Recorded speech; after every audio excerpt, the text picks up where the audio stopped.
like to call the meeting of the Ordinance Committee to order tonight, Tuesday, July 25th at 6:30. With me, I have Councilor Lopez, Councilor Jourdain, I'm Councilor Bacon, and to my right, Councilor Bartley. So the first item on the agenda is the acceptance of previous meeting minutes. We were sent the minutes from June 13th and June 27th. I'm hoping folks had an opportunity to review them. Yeah, motion approved. Second. All in favor? Aye. Aye. Motion to take number 2 off the table? Second. All in favor? Aye. And motion to open the public hearing? Oh, okay. A motion to take number 2 off the table and open a public hearing. Second. All in favor? Aye. Aye. So item 2 was filed by Councilor McGee. Order that the city install permanent speed bumps on George Frost Drive. Resident petition to be filed. Temporary speed bumps and traffic study have been completed. And there was a petition properly filed and signed by 9 residents ranging from 2 George Frost Drive to 16 George Frost Drive. Pretty much. Not everybody, but the required number in the area where the speed hump would be desired. And so all those things being met prompts this public hearing, so folks can come down and we can also hear from affected departments relative to the permanent speed hump. So what I'd like to do, because we have everything we need, is to open it to the public at this time. And so all you need to do, you can speak in favor of the petition or against the petition. You just need to come to the microphone, state your name and address, and enter your comments for the record. And I see we have a representative from the police department on this matter. I'm sorry. I thought I was here for the ordinance, the loudspeaker issue. Oh, that's fine. That's fine. Either or. Okay, thank you. So whoever would like to, I'm sorry? Well, they don't have to. They want. Oh, no. I'm just seeking. If anybody would like to speak relative to the speed hump petition.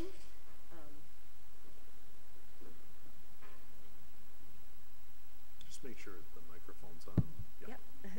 I'm Lisa Perry, and I live at 2 George Frost Drive. We've lived at that home for 12 years, and since we've lived there, we've had an issue with not only the speeding, but our stop sign.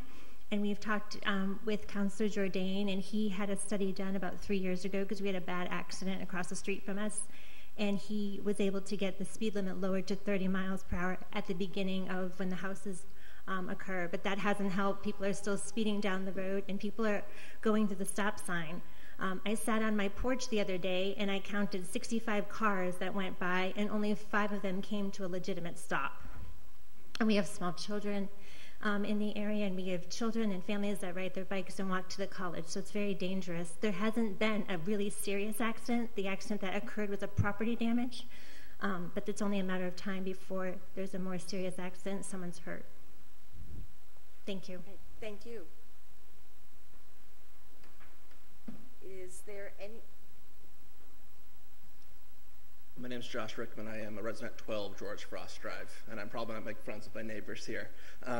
So we purchased the house back in 2014, and we certainly do recognize that speed is an issue along the roadway. I have had conversation with the DPW, and they did the 85th percentile speed test, which I'm quite familiar with. I have a transportation planning background. They did recognize that was the only alternative looked into. George Frost Drive is a 28-foot wide roadway. A standard freeway lane is 12 feet wide.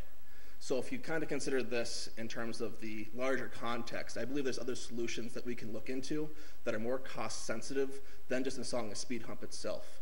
There's numerous studies that prove that the width of the roadway have a direct correlation to the speed in which traffic travels on. Looking at in terms of emergency vehicles in the city and other vehicles that travel on this corridor, the roadway width could be 11 feet, providing a 6-foot shoulder. So what I'm recommending to the board, and I have a comment here as well, is to use an 11-foot roadway in both directions and a 6-foot shoulder on the eastern side, creating a buffer between the sidewalk and the residences. What that's going to result in is friction between the two travel lanes. And what we really need to do is say not only a vertical solution, which is a speed hump, but a horizontal solution. And so while installing a speed hump will certainly control traffic within that one segment, it's not going to control the entire traffic flow along the entire corridor. I think that's really important to consider is not just that one point, but also the acceleration from that area. The committee should recognize that this is a roadway into Holyoke Community College. The drivers into that area are typically younger. They usually accelerate faster than, let's say, an older driver. And so if you come to a dead stop, re-accelerate, there's going to be resulting in noise. And that's one of my major concerns from this installation of a traffic speed hump. I believe the ordinance calls for a speed bump, but there's a big difference between a speed bump and a speed hump. So with that said, my concerns are first noise from this area. If you look at installations in Amherst and in Northampton, at least on Lincoln Avenue, they installed these within a month. There's a number of complaints from residents about the noise resulting from this. I know Dartmouth Avenue has some installations of speed humps. The traffic volume between that area and what's on George Frost Drive are completely night and day. Alternatively, there's also the concern of maintenance of these speed humps. That costs about $5,000 to $7,000 to install, plus the routine maintenance that's to be required. We have heavy-duty plows, not the normal plows that come from HCC in the city. They're going to create a lot of chipping that's going to create from that speed hump, especially with the grade of that hill. Other concern is property value. There's a lot of studies out there that have proven that there is a direct correlation between property values and the installation of speed humps. And the last concern I have is emergency responder vehicles. If you put a speed hump in, there's going to be a 10-second delay and 10-second delay increase for the emergency responder vehicles. So I'd recommend the city look into speed cushions. That allows for larger wheel-based vehicles to operate through the area without having the impacts of the speed hump itself. So a speed cushion would be my recommendation. My last recommendation is look at the location itself. I believe the temporary speed hump was installed in front of 12 George Frost, my residence. I have concerns about that being directly in front of my home. I would like to see it installed at the southernmost point beyond 16 George Frost. That would be away from all the residences. And so with that said, I would just like to submit my comment for the record. Sure. Thank you. Thank you. Thanks, Dave.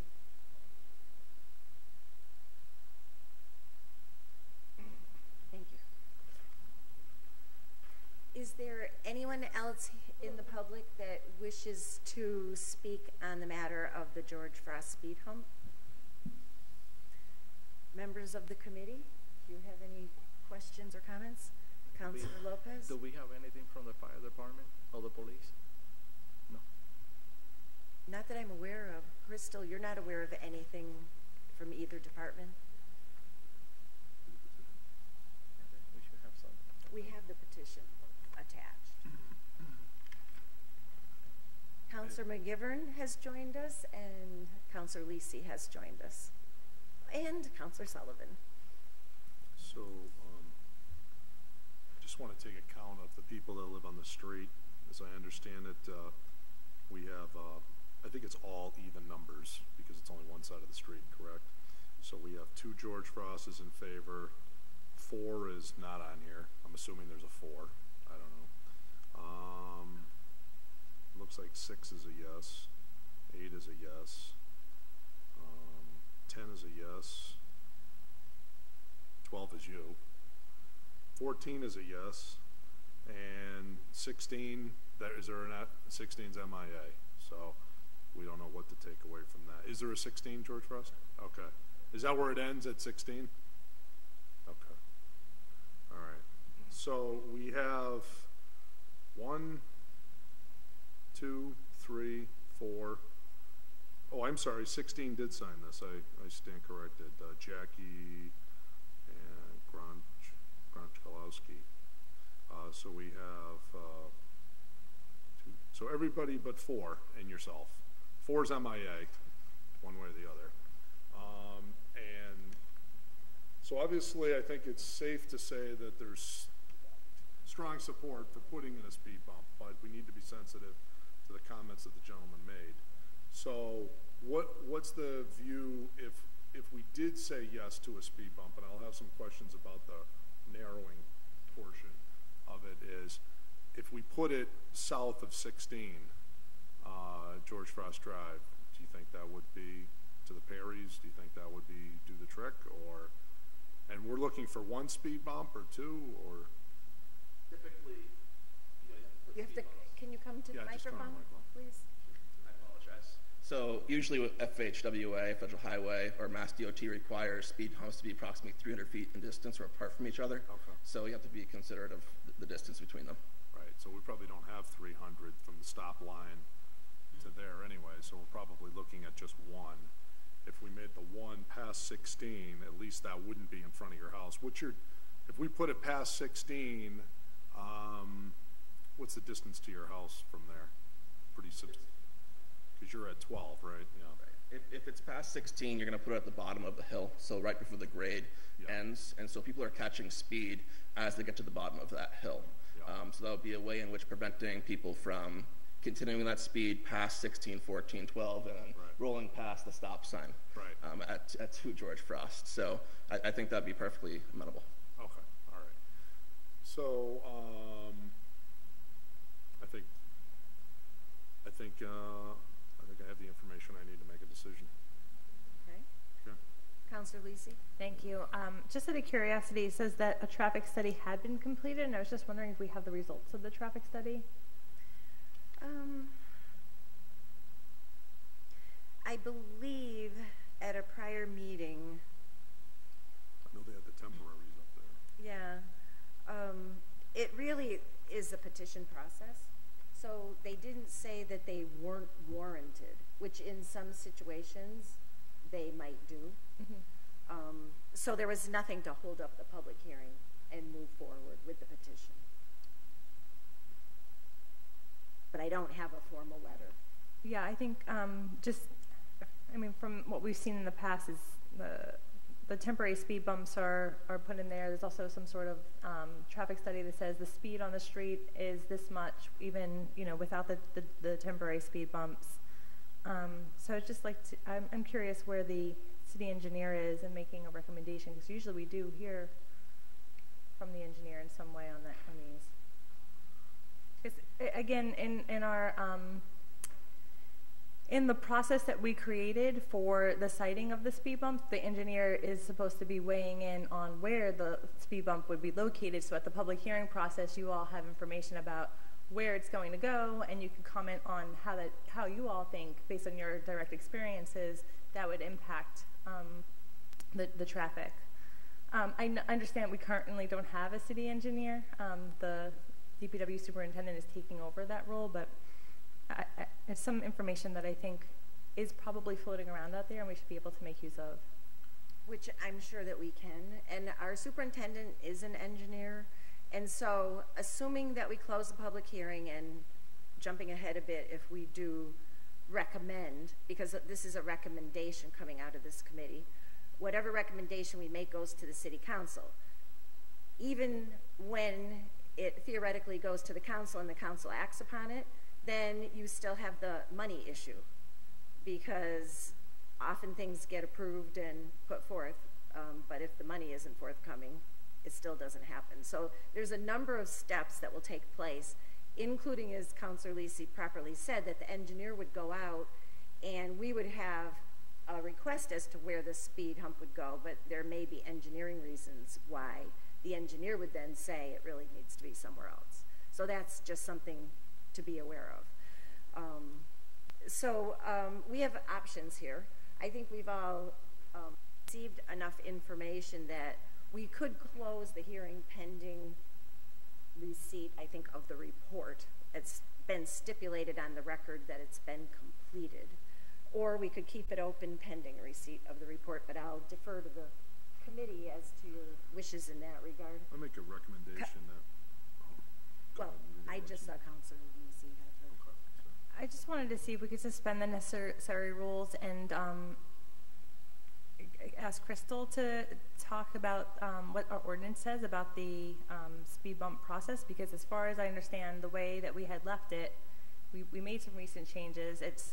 there needs to be a traffic study, there needs to be a proposed location of the speed bump, and then it's 300 feet on either side of the proposed speed bump are all the signatures that you need. We shouldn't have to have the entire street's signatures in support either. Correct, but in this case, it's a very short street. There's only X number of houses. It's that street that goes into the back of HCC. So it was almost the same answer if you did 300 feet or all the houses in this case. So, I mean, that's in proper order. Those things have all been properly filed. What I don't have attached is a summary of the traffic study, which it was stated by Councilor McGee that it was completed. So, if you want to advise us. The ordinance does say we need the city engineer to basically sign off that it's in compliance.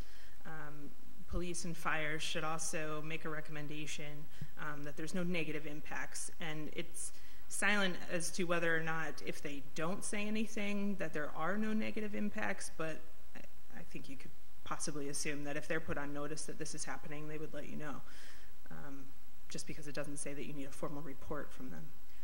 Right, so if my recollection of the ordinance is correct, because we haven't actually done a permanent speed hump since we revised that ordinance, if we recommend it and the council approves it, then the engineer would still be going out to determine an appropriate placement, correct? I think for the permit process, you need the city engineer, so I don't know that you'd want to finalize the permit process without that. And additionally, if we close the public hearing, we wouldn't be able to accept that report. Correct. Well, we can just accept the report pending actual receipt. We just put it on the record that we want it. I think I would keep the discussion open until you hear from the city engineer. Okay, thank you. Is it possible to do that and make sure that we get a report from the DPW, the police, and the fire department, not the same night before, like at least 2 days before the public hearing, or the continued? Right, so given the information that we've just gotten, what I would suggest is that we entertain a motion to continue the hearing to our next meeting, and we'll decide when that will be later, and formally request those things that you just stated. If you want to put that into a motion, then we can continue to that. Yeah, so I would like to make a motion that we continue this public hearing. Oh, sorry. Hang on, sorry. Okay. Do you have a date already? And if I'm getting my calendar up right now. May I speak while you're looking? So our city council meeting is First. on the 1st. August 1st. So our next normal meeting would be on the 8th. So if you want to continue to then, it's not a long period of time either. Make a motion to continue to August 8th, and that we would ask that in the meantime that the police, fire department, and city DPW superintendent weigh in on the issue, advise us as to location, that we let them know that it's our general recommendation at this time that it be south of 16, and that, you know, do they approve of that or not? Because that might make a difference. Second. Yeah. Okay, all in favor? Aye. Aye. Aye. And so hopefully on the 8th. Thank you. And I just want to make it clear that I'm not trying to belabor the process. I just want to know No, it's fine. that when we say we want to go ahead with this, we have an idea of where it's going to be, and that the people that have knowledge about the way it should work are weighing in on it. Sure. Thank you. Thank you. And can we just add a time certain 6:30. to that motion? Yeah, amend my motion to say 6:30. Second. All in favor? Aye. Thank you.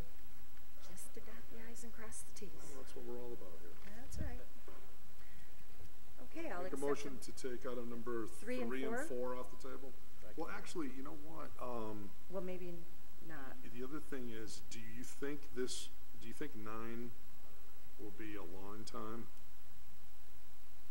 Take care of the police. And actually, that wasn't Roman. That's actually Jourdain, I think, by the way. I think that's my order. I think it's the two of you. Food efficiency. Hold on. Remove loudspeaker. Okay. Yeah, that's actually me. Can we do that? Because I know the captain's here. I'll accept the motion. All right, I'd like the motion to see if we can do this one real quick. to suspend the rules to go to item number 9, to allow Captain Febo. Is there a second? Second. All in favor? Aye. Aye. Come on in, Captain Febo. Thank you for coming down. And now this is not a public hearing. Okay. No, this is an ordinance Just making change. sure. Ordinance change, if we wish to make it.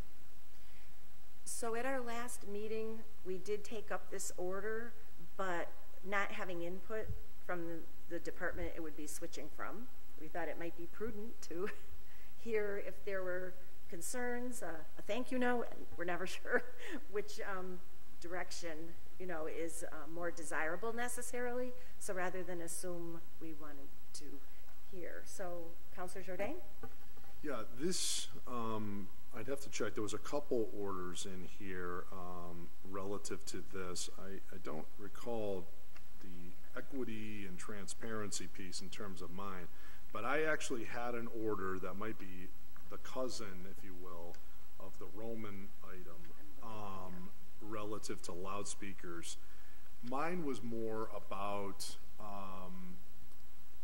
questioning whether this should be the police authority to do it, or should this be by city council, or at a minimum get neighborhood, take greater neighborhood consideration on this issue. Why I took issue with it was the fact that certain loudspeaker permits have been issued up at Community Field, which have just been disasters, okay? So, for example, Memorial Day weekend, police department issues a loudspeaker permit to some group up at Community Field. They're up there playing obnoxiously loud music. The music is obnoxiously throwing down F-bombs all weekend long. Yes, so mine order says that the loudspeaker permits for use on city property issued by the council, not the chief of police. So basically, I don't know if you guys are screening this, or they're telling you what's going on, but there's really nobody policing the, to use that pun, these permits, because what's going on is, or telling these folks you can't either have these again, or you violated it, or something. The other issue is, I don't think we should be having loudspeaker permits issued next to large residential areas. That is to say, if people want to come in the park and play music or talk or have a microphone, that's fine. Nobody really has it. This, on the other hand, is like mega loudspeaker, and it's disturbing everybody in the area. Whereas if we're going to have that, then we got to think about venue, right? Maybe we need to have it that they want to have an event and have it,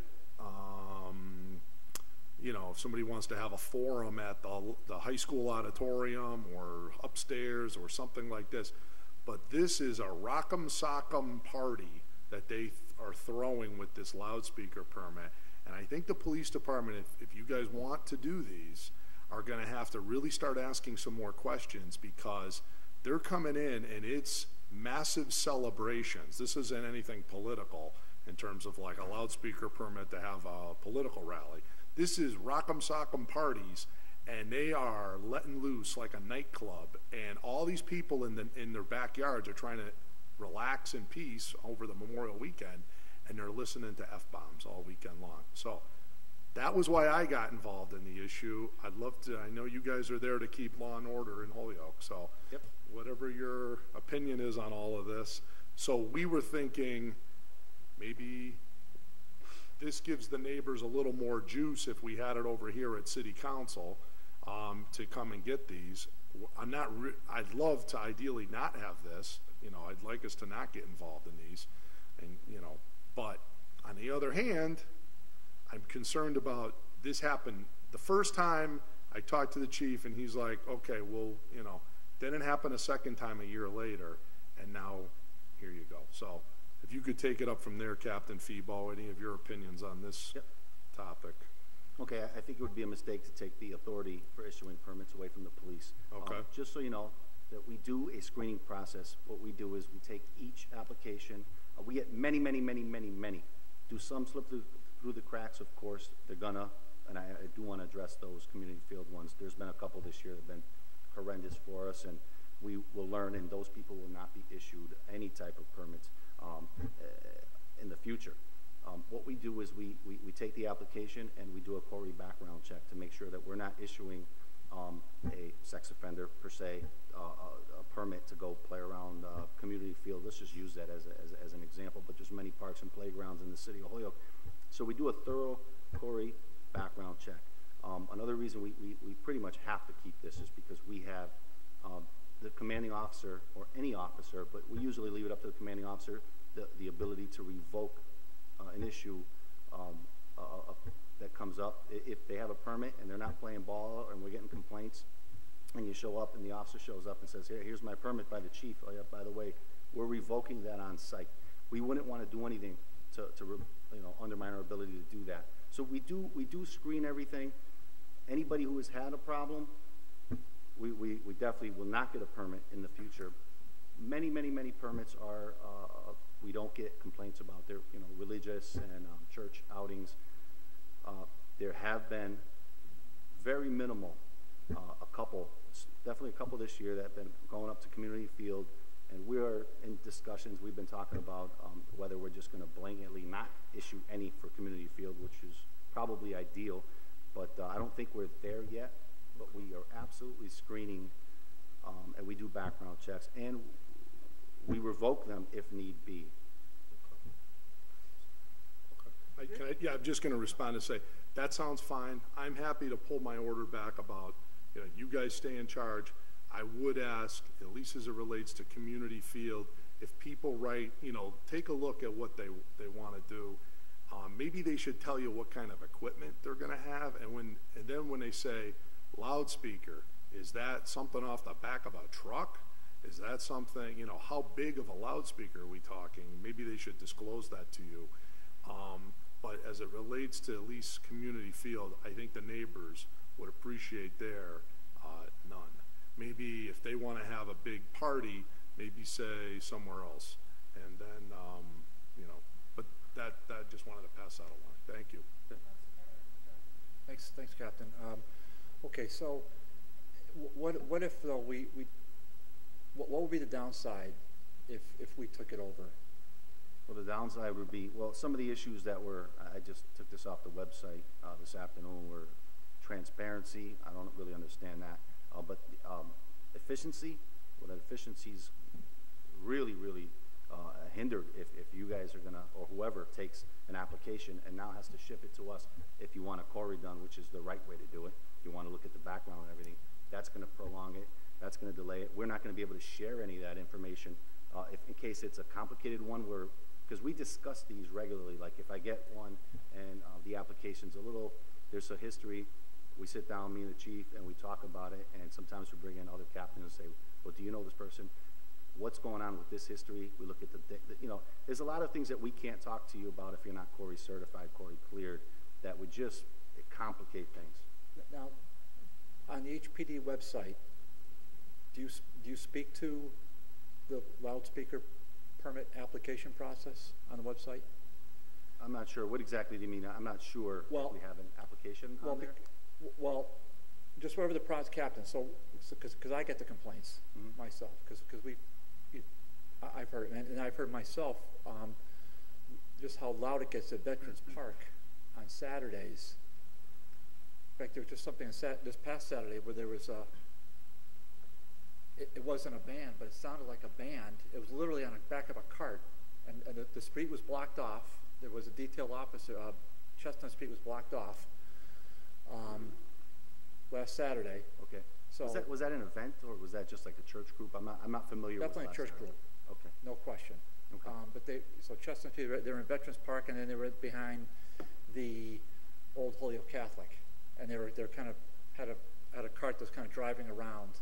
So they set up tents in Veterans Park, and then, but be as it may, my point is, it would be nice for us, for counselors, to say to interested people, whether they're constituents or whether they're applicants, go to the HPD website, and there's a whole process and procedure. Captain, that would be a huge benefit for, just to talk about efficiency, go to the loudspeaker permit process is on the HPD website. So I would just humbly suggest that as a recommendation.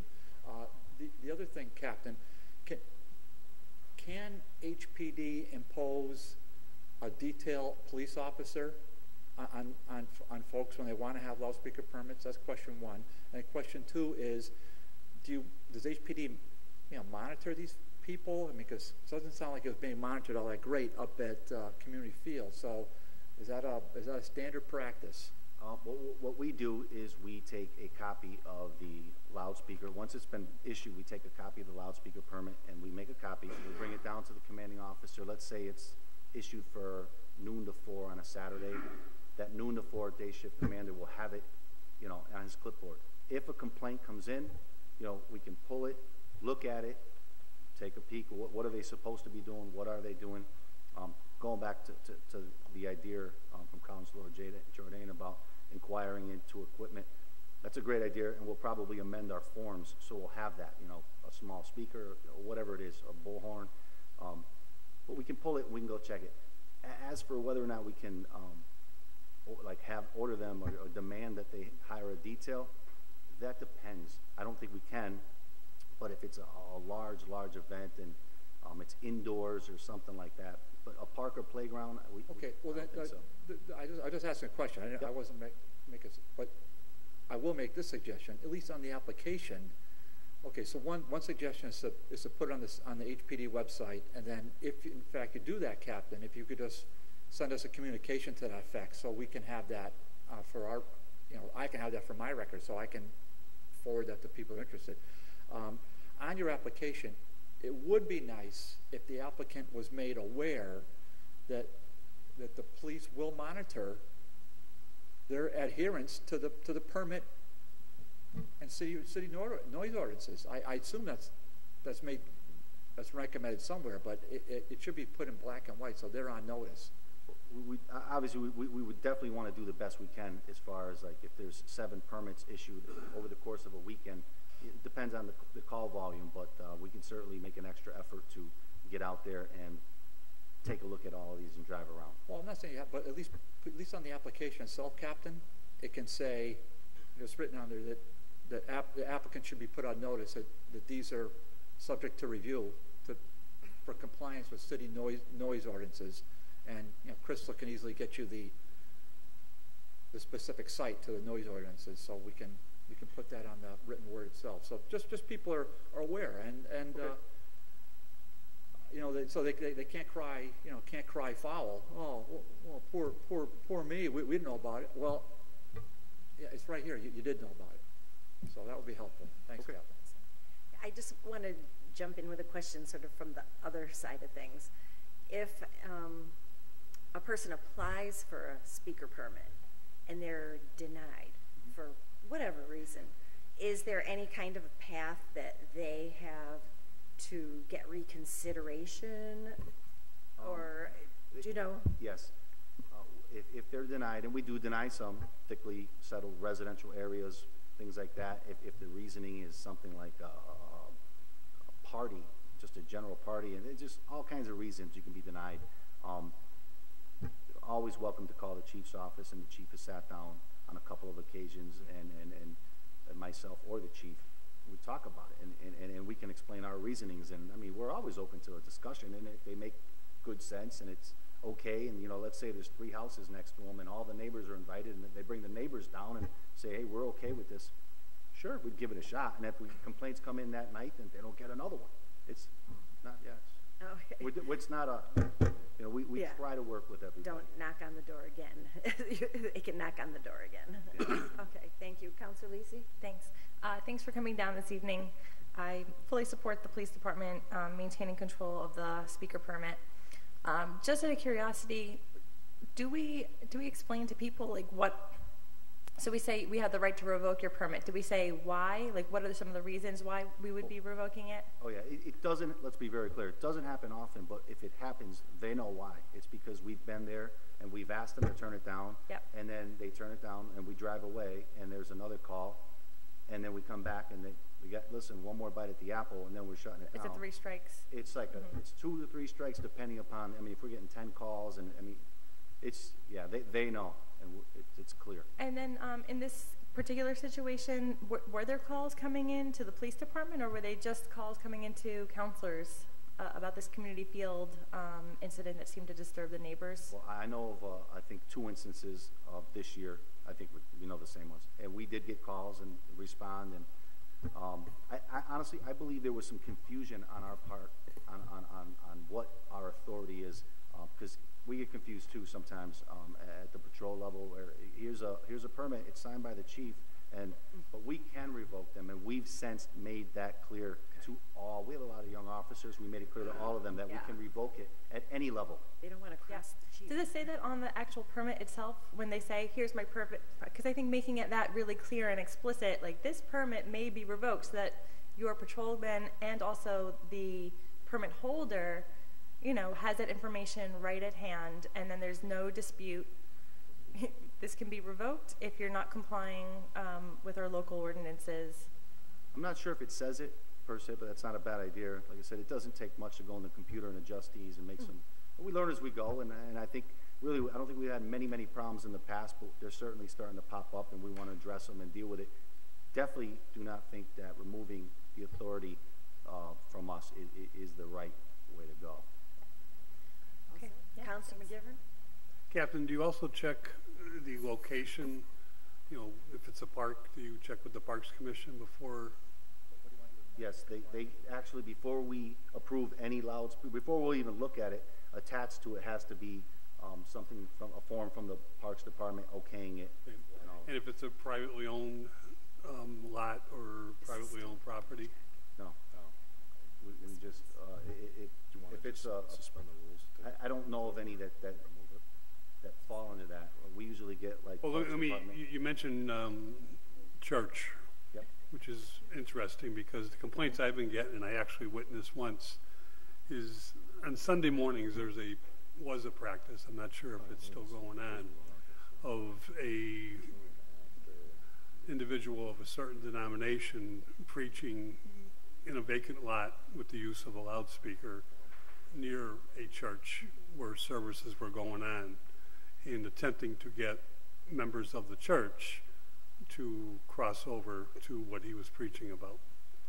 And I get freedom of speech, but the disrupting of one assembly, you know, to promote your assembly, I don't think deserves a permit. Correct. I got you there. It's a good question. I don't know.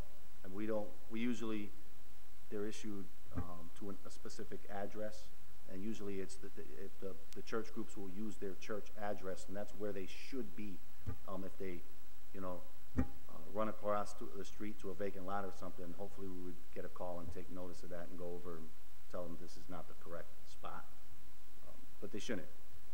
And by any chance, were you here for item number 8 about parking fines? I'm sorry? Were you here for item number 8 about parking fines? I was here, but I don't think I was. Got your ticket book on you? Can you leave us one? I don't have it No. on me. Sorry. You're welcome. Captain, last time we have the waterfront owner sitting over here complaining that he's not getting the outside permit and all that. Are you familiar with all that whole I'm familiar. I sat in with the chief on a couple of meetings with the waterfront owners. The issue with the waterfront is we take into consideration a lot of different factors and how many complaints we get in. The waterfront is unfortunately and you have to look at each permit differently. Every permit is different. The waterfront is unfortunately right at the riverbank. Their outside speaker causes residents of Chicopee to call here. I mean, it's bizarre, but it really echoes across the river, and it's legitimate. And so they call, and they call, and they call, and they complain, and they can hear it, and it's upsetting. I think the only issue the chief had with the waterfront is issuing, you know, till like not 11 but 10. So it's just modifying it a bit. I think they have all their permits. It's just an issue of they want an extra hour at night, and the chief doesn't want to do it because of the complaints coming in. Okay, that's fair. Can I ask one more? Yep. Thanks, Captain. when someone comes in for a permit, what's the turnaround time, roughly speaking?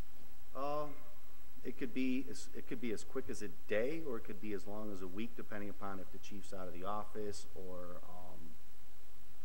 I would say usually 2 to 3 days on average.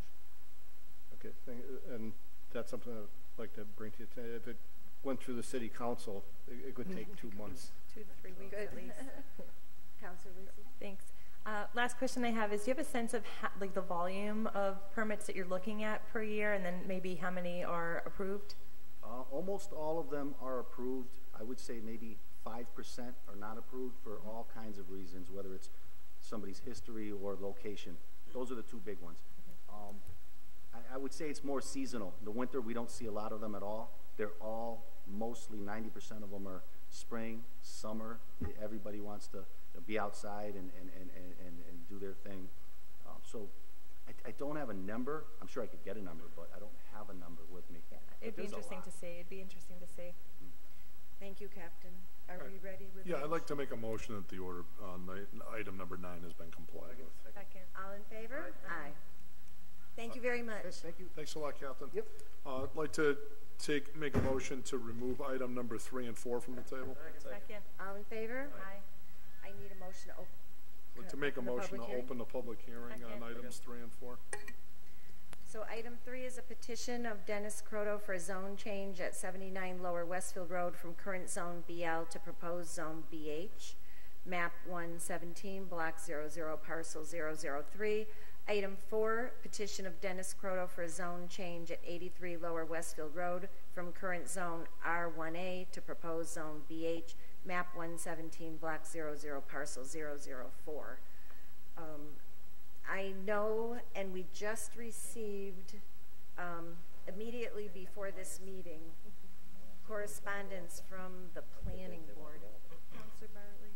Yeah. I know those, oh, here it is. Okay.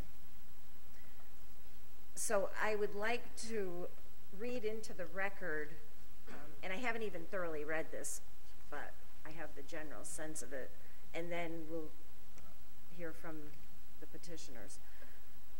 So this is dated July 13th regarding the zone change at 79 Lower Westfield Road. Dear Councilor Vacan, please be advised that the Holyoke Planning Board at their July 11th meeting discussed the above referenced zone change request to the zoning ordinance.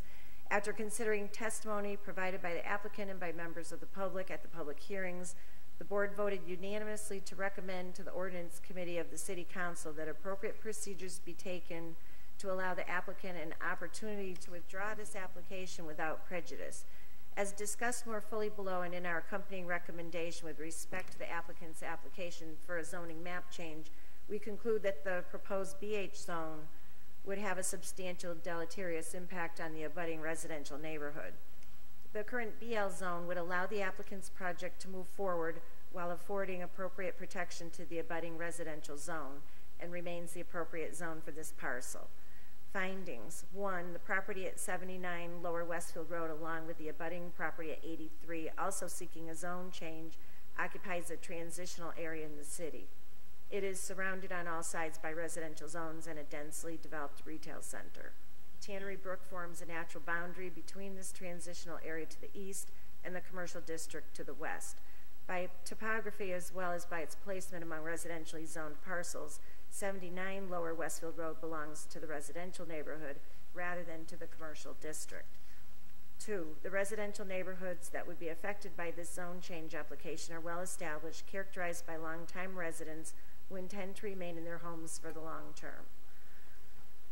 3, the BH zoning district permits a very broad range of commercial uses as of right and allows for additional uses by special permit. A number of these uses would be inappropriate to this parcel and would have a substantial deleterious impact on the abutters and the neighborhood, outweighing any benefit to be had from the proposed change to BH. 4, this parcel is currently zoned BL. The applicant's proposed project is allowable in the current BL district. Accordingly, no change of zoning district for this parcel would be necessary for the proposed project to move forward. They then go on to discuss what the proposal is to build the two-story professional office building. And it says, in the course of our public hearing, neighbors and members of the public expressed qualified support for the project, but raised serious concerns about the long-term potential impact of a zone change. The BH zone would allow a very broad range of commercial uses on these parcels, having a greater negative impact than the proposed professional office building, and offer the neighborhood no meaningful protection. The Planning Board agrees that these concerns are reasonable and justified, and as mentioned, recommend against a change to BH zoning for these parcels. As the City Council is aware, zoning is properly based on a determination of the range of uses most appropriate and to yield the highest and best use of a given parcel or area, and not on the specifics of any given proposal. A zone change to BH in this case will allow for uses on these parcels that would be at odds with the character of the neighborhood and would be beyond the power of the City Council or Planning Board to prevent or mitigate in any meaningful way.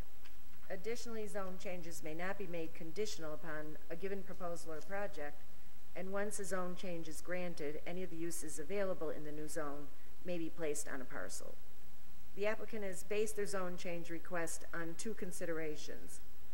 The first was the applicant's belief that the BH zone would be required in order for them to meet the off-street parking requirements of our zoning ordinance. This, however, was a simple misunderstanding of our ordinance, as parking requirements are based on use and not the zoning district. The parking requirements are the same in both zones, so no change is required on this account. So that's a big point of clarification for all of us. The applicant's second consideration was regarding the height of the proposed office building. As originally designed, that height would have exceeded the 26-foot maximum allowable in the BL zone. In the course of our public hearing, however, the applicant indicated that it could be possible to redesign the roof to meet the requirements of the BL zone. The abutters who spoke during the public hearing indicated that they are not opposed to the applicant's project, but were confident that the existing BL zoning on 79 Lower Westfield Road parcel provides a sufficient degree of protection to the neighborhood. Accordingly, the Planning Board recommends that the application for a zone change from BL to BH for 79 Lower Westfield Road be given leave to withdraw. The BH zone is inappropriate for the parcel. The zone change is unnecessary to allow the applicant's project to move forward, and the more limited business uses available in the BL zone are appropriate to the transitional location of these parcels and to the residential character of the neighborhood. I read the whole letter in because I hadn't had a chance to read it before, or I may have been able to summarize it somewhat, but I thank you for your patience in that regard. Do we have 5 copies of that? Or? I think you had 4, right? No, well, at least for tonight.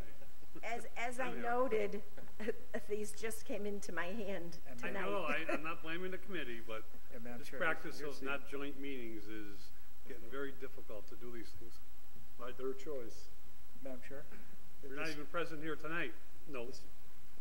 We've opened the door on that many times.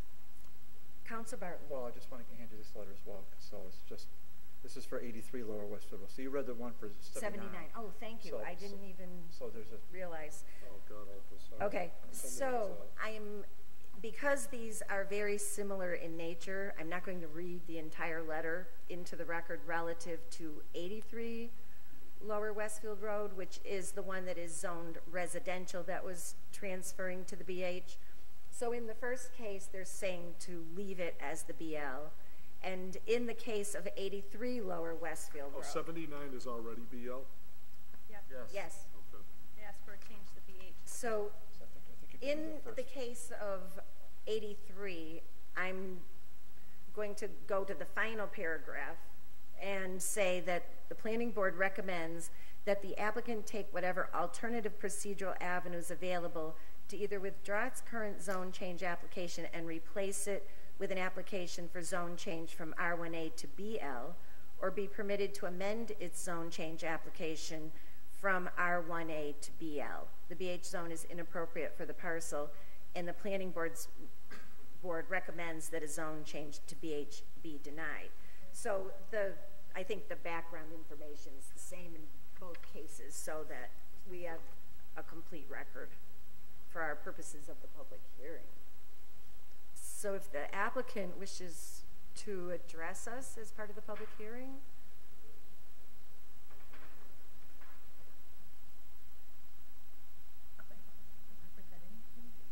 And you'll talk about why BH is, you feel is better than BL or any of these other ones. Well, yes, I have several things to say, actually, but my name is Martin Dunn, 89 Madison Avenue, Holyoke, Massachusetts. I currently share office space with Attorney Allen, who's the petitioner on this matter. We share office space at 98 Lower Westfield Road, where we've been for, I think, upwards of 7 years now as practicing attorneys in that neighborhood. We really, and I'm speaking on behalf of Sean, who's the petitioner, had been looking to, Sean has been looking to construct an office building on the basis that we've pretty much outgrown our space at 98 Lower Westfield Road. We're up to 8 attorneys or so.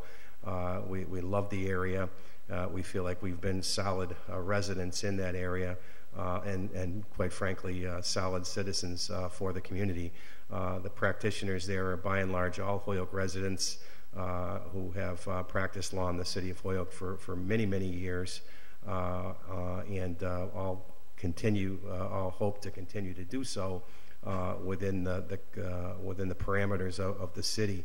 I can only start by just concurring with what City Councilor McGivern said, that this becomes very, very difficult without the planning board here to participate in this discussion, because there was so much laid out there that we'd certainly like the opportunity to have discussion with in front of the City Council Ordinance Committee, who ultimately makes the recommendation to the full City Council to have you hear the responses. So this becomes a little bit difficult arguing in the abstract, but let me just start by stating that the commentary throughout that letter was that the neighbors, and there's many neighbors who have been there on a long-term basis, etc. There were 2 neighbors who attended the planning board hearing. One of them, I believe, is here this evening, and the other woman who was an adjacent property owner to the area, which is the request of the zone change, is not here. But it seems as though the representation right out of the gate is that there was this overwhelming or voluminous number of neighbors that were here or at the planning board and that were making commentary, and I think that the overtone of it was that they were making negative commentary about the compatibility of what was being requested and the neighborhood as is.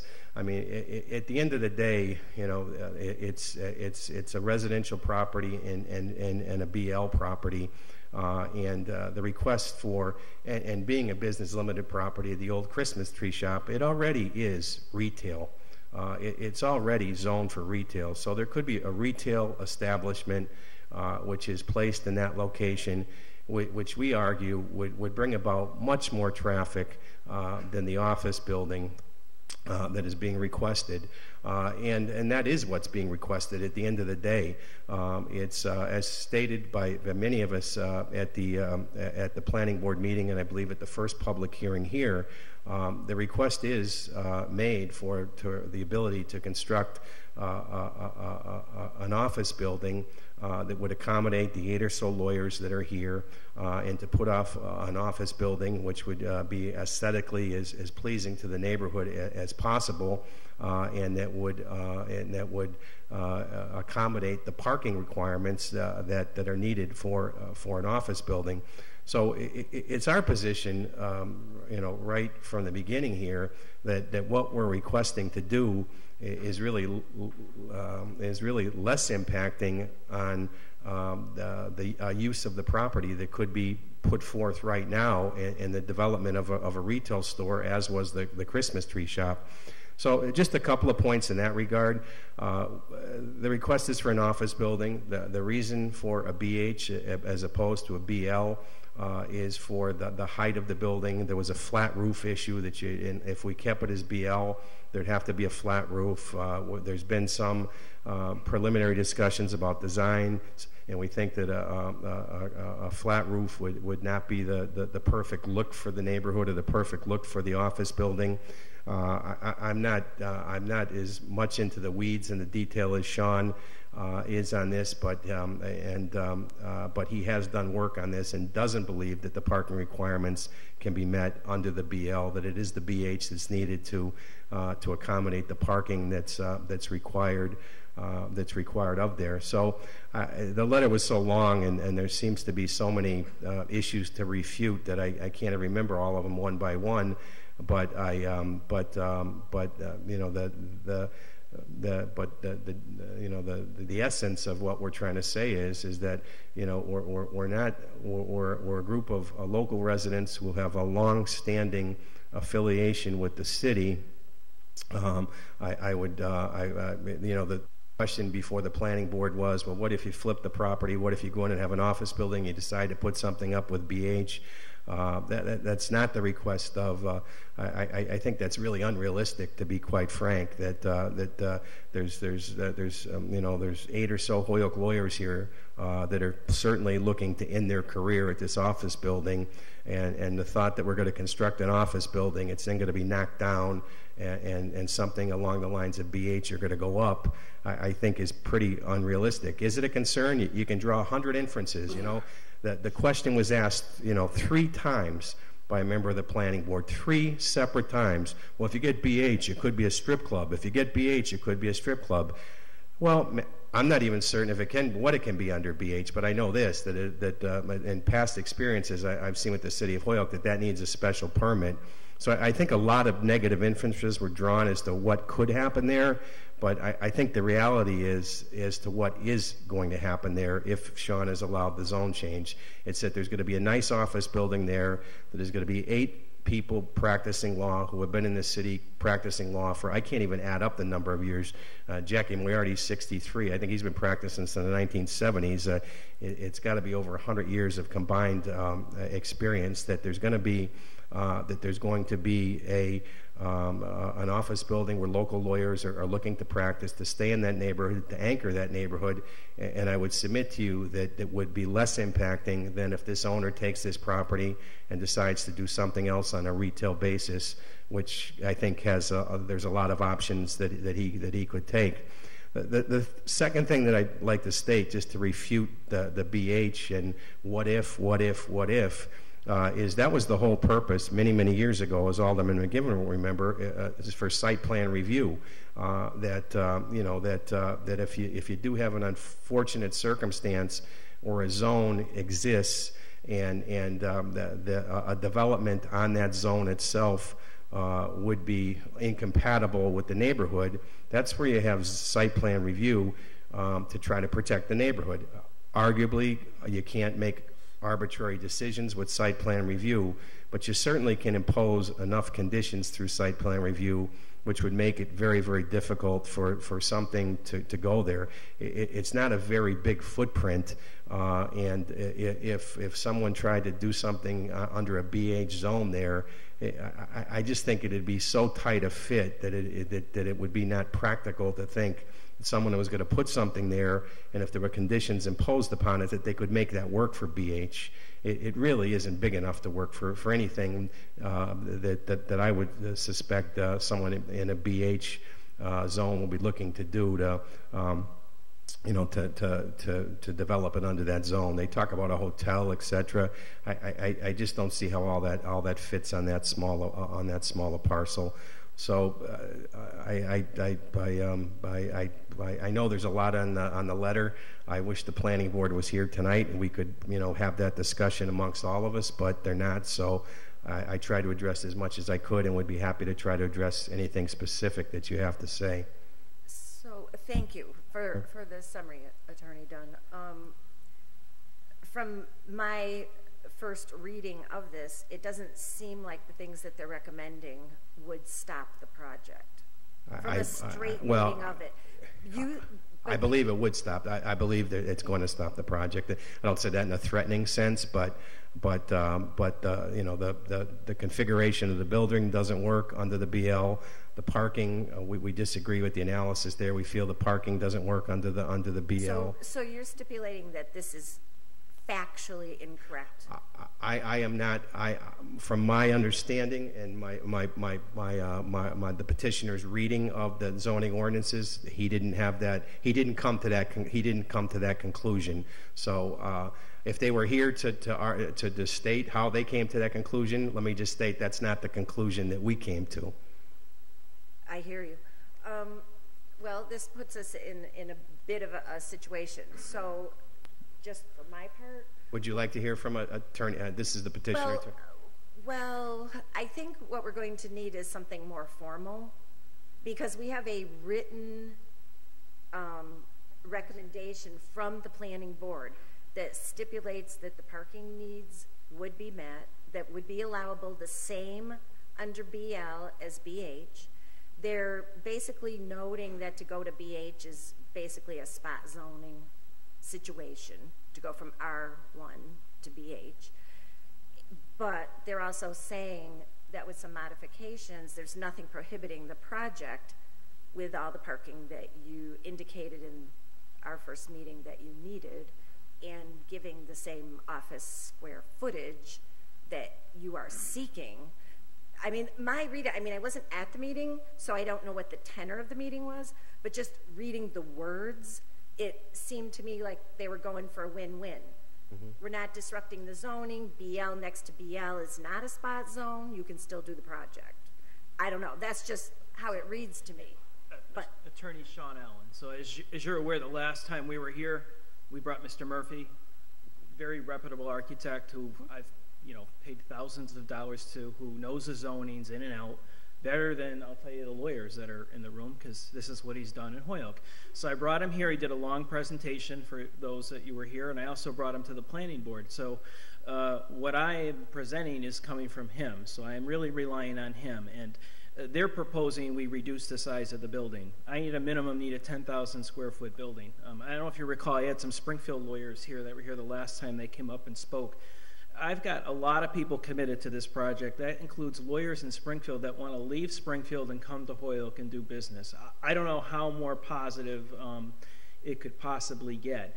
But there was a lot of caveats and a lot of talking from the planning board, meaning, well, we could still do it at DL, but then he has to come in and get a variance for height. Then he has to come in and get a variance for this. So, but by the time we're done with all the variances, and we'll make the residential then DL, but he'll need a strip of that so they can park cars up against the house. It just wasn't practical. I think it was practical in their minds because they don't want a hotel there.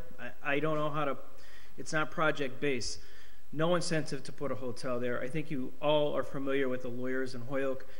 $2 to $3 million is a lot of money. I mean, the projection from planning is like $2.5 million. If you look at what's in the neighborhood, not to restate everything that's there, the one individual that was here who's at the very end is a residential home. She did buy it, but you look to the right, and the Christmas tree home has been blighted. I think you heard me say it's going to be about $50,000 to $60,000 just to take asbestos out of there. I'm not sure how many people want to come forward to do that. The one-family home is in no better condition. Regardless of what happens with that, there's still other toxic stuff that has to be removed. So it's a massive undertaking, and I can't do it the way the planning board just came out when we were there the other night. That's why I paid for Mr. Murphy to come there, because he knows the ins and the outs, and he told them it just can't be done. I can tell you his feedback to me, just to be candid with you, is don't do it if this is the way it has to be done, because you can't put it. You cannot put that size building on that lot to have sufficient parking. And then there's the what if. I'm also dealing with a lender that needs a commitment. Just to be candid with you, we're going to lend you $2.5 million, and what if? What if you don't get the variance? What am I supposed to do? So the most practical way to come in here, I didn't come in here mishapped. I hired a real engineer. You saw the plans. It's a real solid plan, so I don't know how else to put it. They said, well, we don't care that you want an aesthetically looking building, basically summarizing, for the neighborhood. Go with a flat roof. I don't want a flat roof. It just doesn't, it won't fit either. And what would be across from this is Sears Automotive, and what's like 200 or 300 feet is CVS, the Pier 1 building. So what's there now is blighted. I don't know. The one individual that was here wants me to put up a $15,000 vinyl fence, and she'd withdraw her opposition. That is the lady that spoke, that was to the left. She spoke with Ms. Hurley at the planning board. You know what? If that's what it takes, that's site specification, I'll give her $15,000 fence if that's what she wants. I mean, aesthetically, it'll probably look good. I told the planning board that, and not to restate what Mr. Dunn said is, you know, the what if you put a strip club, no interest in putting a strip club. What if a hotel? I got 20 years to practice. We need rent, so I'm hoping Mr. Dunn goes, so at least he's 80 or 90. Mr. Wilson? Joking. So just to answer your questions, I don't know, other than to have to pay Mr. Murphy again, and I know there's no joint meeting between you and the planning board. I've paid him a lot of money, so that's why he didn't come tonight, because we thought you closed the public hearing, and he gave the pros and cons to you, and he did the same thing to the planning board, but the planning board kind of just went in a different direction with us as to wanting to protect the neighborhood from a hotel and a strip club. That is what I continually got from the planning board. We haven't seen that letter, but obviously we listened as you read it in to the record. That was my other question. If you had the letters, you do not have the letters, and just for the record, the letter, both letters relating to 79 Lower Westfield Road and 83 Lower Westfield Road are dated July 13th. Right. So I don't see why, you know, this is a first reading for us. But Okay. what I would say procedurally is, without, I think those of us who are here certainly got enough of the presentation to understand what it is. I'm left with two main questions. There seems to be a communication challenge, you know, from the closing of the hearing. The technical problem we have is that the planning board has closed their hearing. So their hearing's closed, so they can't take new information. Our hearing is open. So if there was a dispute of fact relative to the recommendation that would change it, you know, that's something that we could procedurally keep our hearing open for. Councilor Jourdain. Attorney Allen, something that, one is I was on vacation at the last time that meeting, so unfortunately I did not get the benefit of your presentation the first time. Was there any handouts or anything like pictures and things like that? Maybe I could get a copy at some point. We certainly could email them to the chair of the board. Distribute. They did show us the rolled out. Yeah. And plus The they other had thing I was easel thinking for the is, once you presentation. have the benefit of reading those, maybe you could give those to Mr. Murphy and make a rebuttal statement to explain why BH, as he's articulated before, is needed. Like he could say, look, under this certain ordinance, you're allowed so much parking, blah, blah, blah, blah, blah. On BL, in fact, you know, that's not this, it's BH. And then the roof height and all of that. Maybe he could give the committee just a sort of side-by-side comparison of why. I guess, you know, I could pay to have that done. He did it that night, and what you're getting in the letter is what we got. Well, you can do this under BL if you do this, if you do that, if you get a variance. We're not going to do that just because there's too many what ifs and I can't do the project that way. And I don't mean that, and you know, we want to do it. We were very invested in this, but I guess I can have him come back here and redo. No, even if you could send a letter. But, okay. okay, so, but here's the other argument, if you will. If you can do the project, I'm not sure what all the discussion about the variance was. Was that relative to the roof height? I can't do the height in But you, BL. I can't do the parking in BL, and I can't do a Well, 10,000 square foot building. okay, so in I BL. really think in the interest of clarity, you folks really need time to have these and read them, because this clearly and plainly says that the parking requirements are identical. They just, you heard the presentation. What they don't, you didn't Well, read the but we square weren't footage of the building. comparing BL to BH. We weren't having a debate about whether one could accommodate the other. So we weren't part of that debate, and we weren't having a debate. We were just hearing a presentation that night. So I'm open to seeing if there's something factually incorrect, but I will be clear. I mean, I'm for the least intrusive zone change to accomplish the project. And, you know, if you can get a variance for the roof height, and everybody's going to support that, because everybody is in favor of the project, even the people who are not in favor of the zone change to BH. There's no, I'm not finding any adversarial anything in the neighborhood from the people who've reached out to me, you know, or the council in that regard.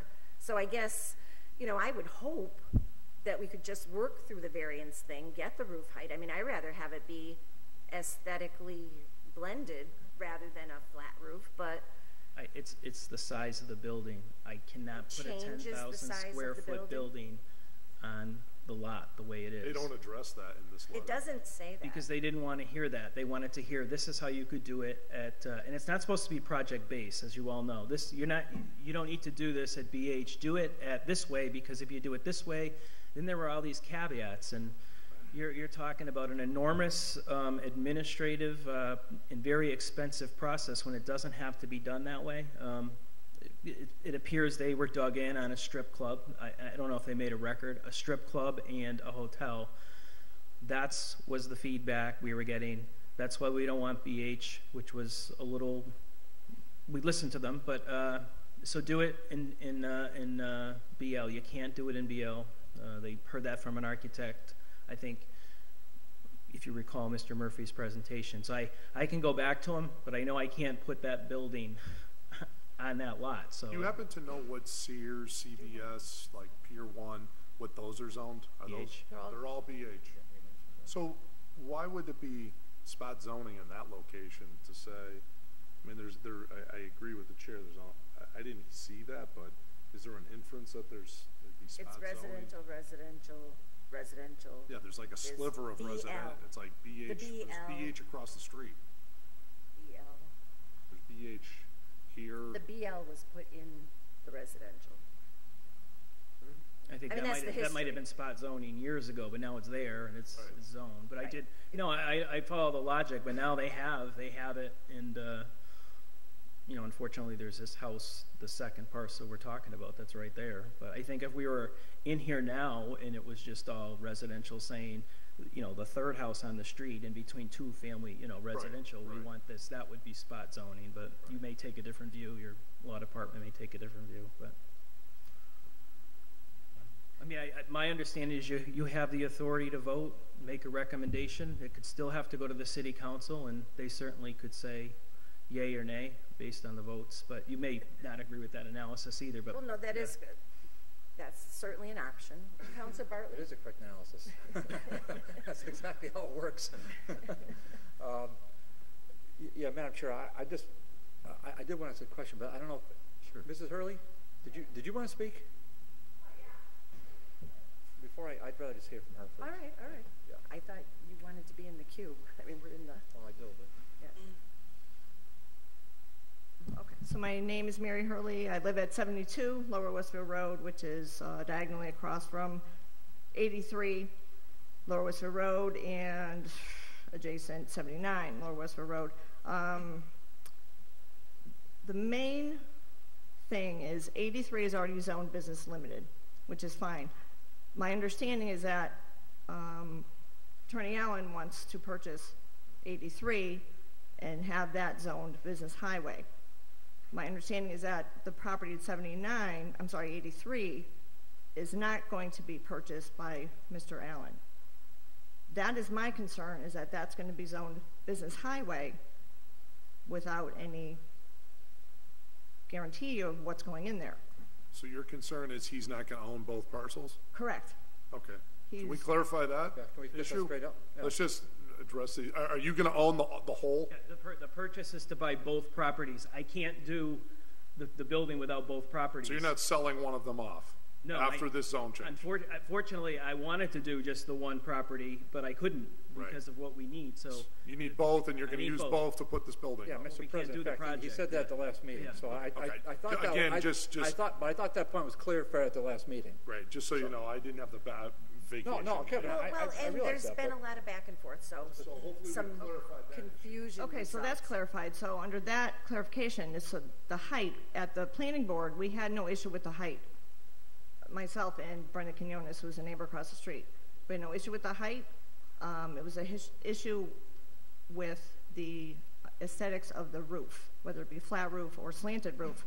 Slanted roof would put it at a higher height, and that's what they proposed. And that requires a business highway zone. I have no problem with the height. There were two members because we're the only owners on the street, which I have to say again and again. So business highway, Mr. Allen purchases 83. It's business limited, makes it business highway, along with the property next to it. Why does it have to be business highway at 83 for parking, or is it just for height of the business limited? So just make one business limited. It doesn't make any sense to me. The 83, which is business limited, 79, which is residential, you need to make them both business highway in order to get the height specifications. It doesn't make sense, and that's what we talked about at planning board. Came down to the height of the building. Not a strip joint, not a strip club. These are just things that were allowed, that other members of the planning board were stating that were allowed in there. So,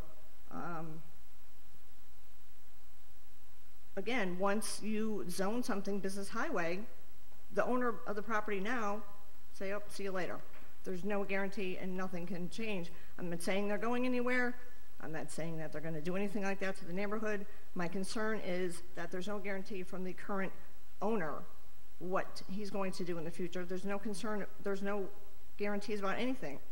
As far as what Attorney Dunn brought up with the stipulations of, I can't remember the words he used.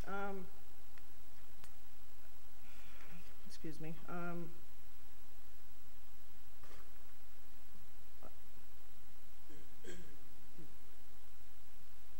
Okay, so the purpose, I can't remember what he said, stipulations for city council approval, which would make it nearly impossible for certain business zones, business highway zoned businesses to go in there and do whatever they wanted. They would make it nearly impossible for them to do that. Speaking from someone who lives directly across the geriatric center, ever thinking that Gandara Center would go in there? No, it wasn't impossible. Western Mass Rehab would go in there? No, it wasn't impossible. So from my standpoint, anything is possible. So to say it would make it impossible, it's more than possible. Unfortunately, like I said, I am one of two owners on the street of the house. The other one obviously is not here. So we have no problem with the height of the building. Absolutely not. I don't understand why there can't be a compromise or some sort of, you know, it doesn't make sense why we have to have its own business highway. And I believe that Business Limited could accommodate for both properties and accommodate for what they're looking for. Okay, that's it. Thank you. Thank you, Mary. Thank you, Mary. Councilor Bartley? Thanks, Mrs. Hurley. Mary. So just to Attorney Allen, so Sean, just,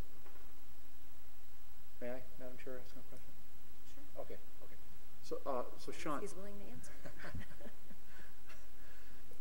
So Sean, see, one thing I'm not clear on is the pinpoint site relative to this question of the pitch roof and the height of the building. So I can't see it myself in the zoning regulations, and I don't remember Tim addressing that when we were here a month ago or so. Is that something that can, and I don't want to reach into your pocket and have you pay more money, but is that information that, just hypothetically say we continue this to our next ordinance meeting, which would be August 8th at 6:30, just hypothetically say we do that. between now and that time, could we sort of get those questions addressed?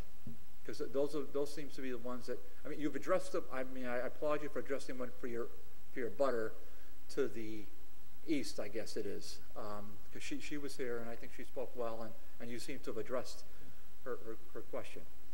But it was the width, without getting into all the technicalities. I think Ms. Hurley just had the numbers wrong when you look at when she was giving you the parcels, but it's also the width of the building. It's not just, you're narrowing the size of the building.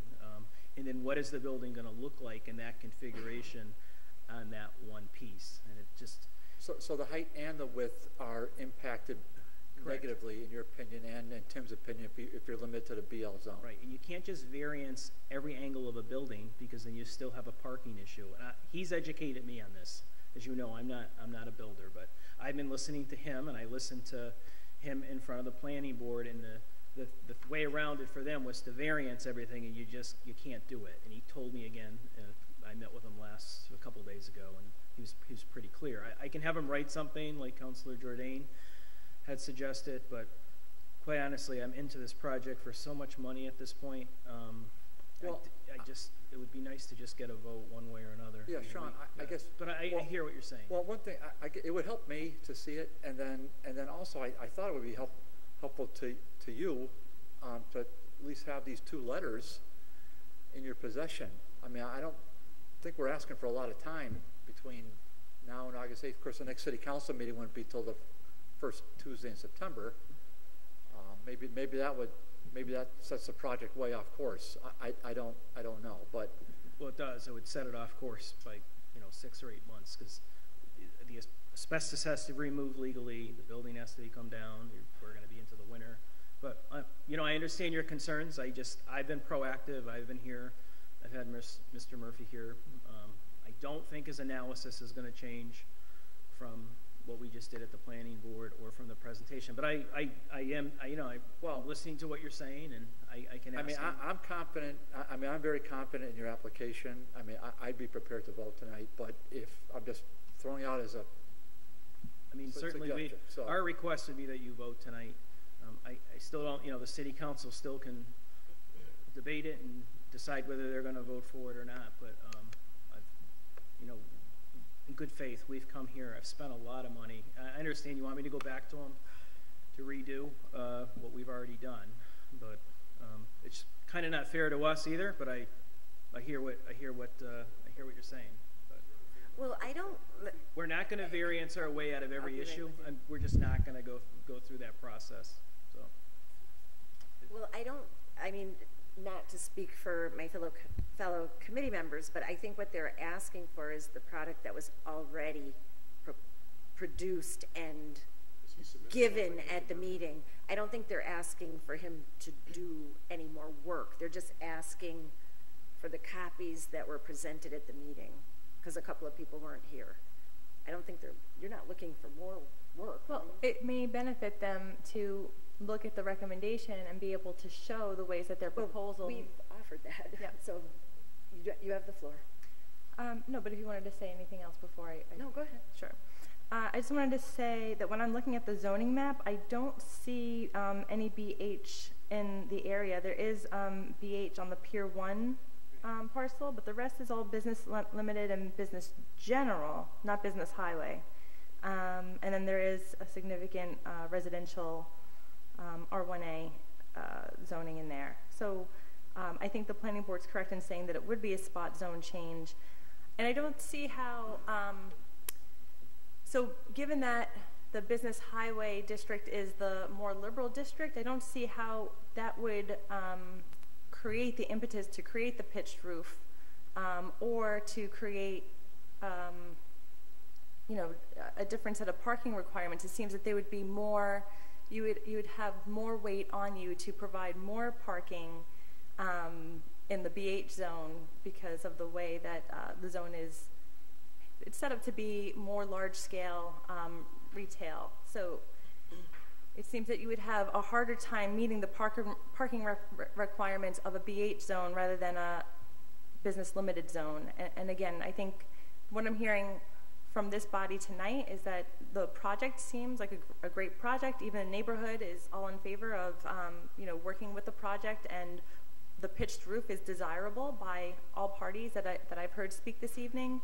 And so it seems that if the project can be achieved in the business limited zone, and you need a simple height variance to achieve the pitched roof, then I think we could possibly amend the zone change request and not have to close this hearing and then start again, but keep this hearing open and perhaps just shoot the amendment back to the planning board at that point. And if that's in line with the recommendations that they're already making, it seems like it would be a fairly expedited process to get that approved. Parking goes by the size of the building. It's not really by BH or DL. It goes by the size of the building. But one of the other caveats was then I got to get a variance for parking. Where am I going to put the cars? In the backyard of the other house? So I respect what you're saying. I understand it. I've been through this very expensive process, and again, we were hoping that you would take a vote on it tonight, but I certainly, that's all I can do, and we'll respect whatever this board does. I guess if I may just respond to that. So if the parking is determined by the size of the building and you have a larger building, you're going to have an increased requirement for parking. Well, that's the issue.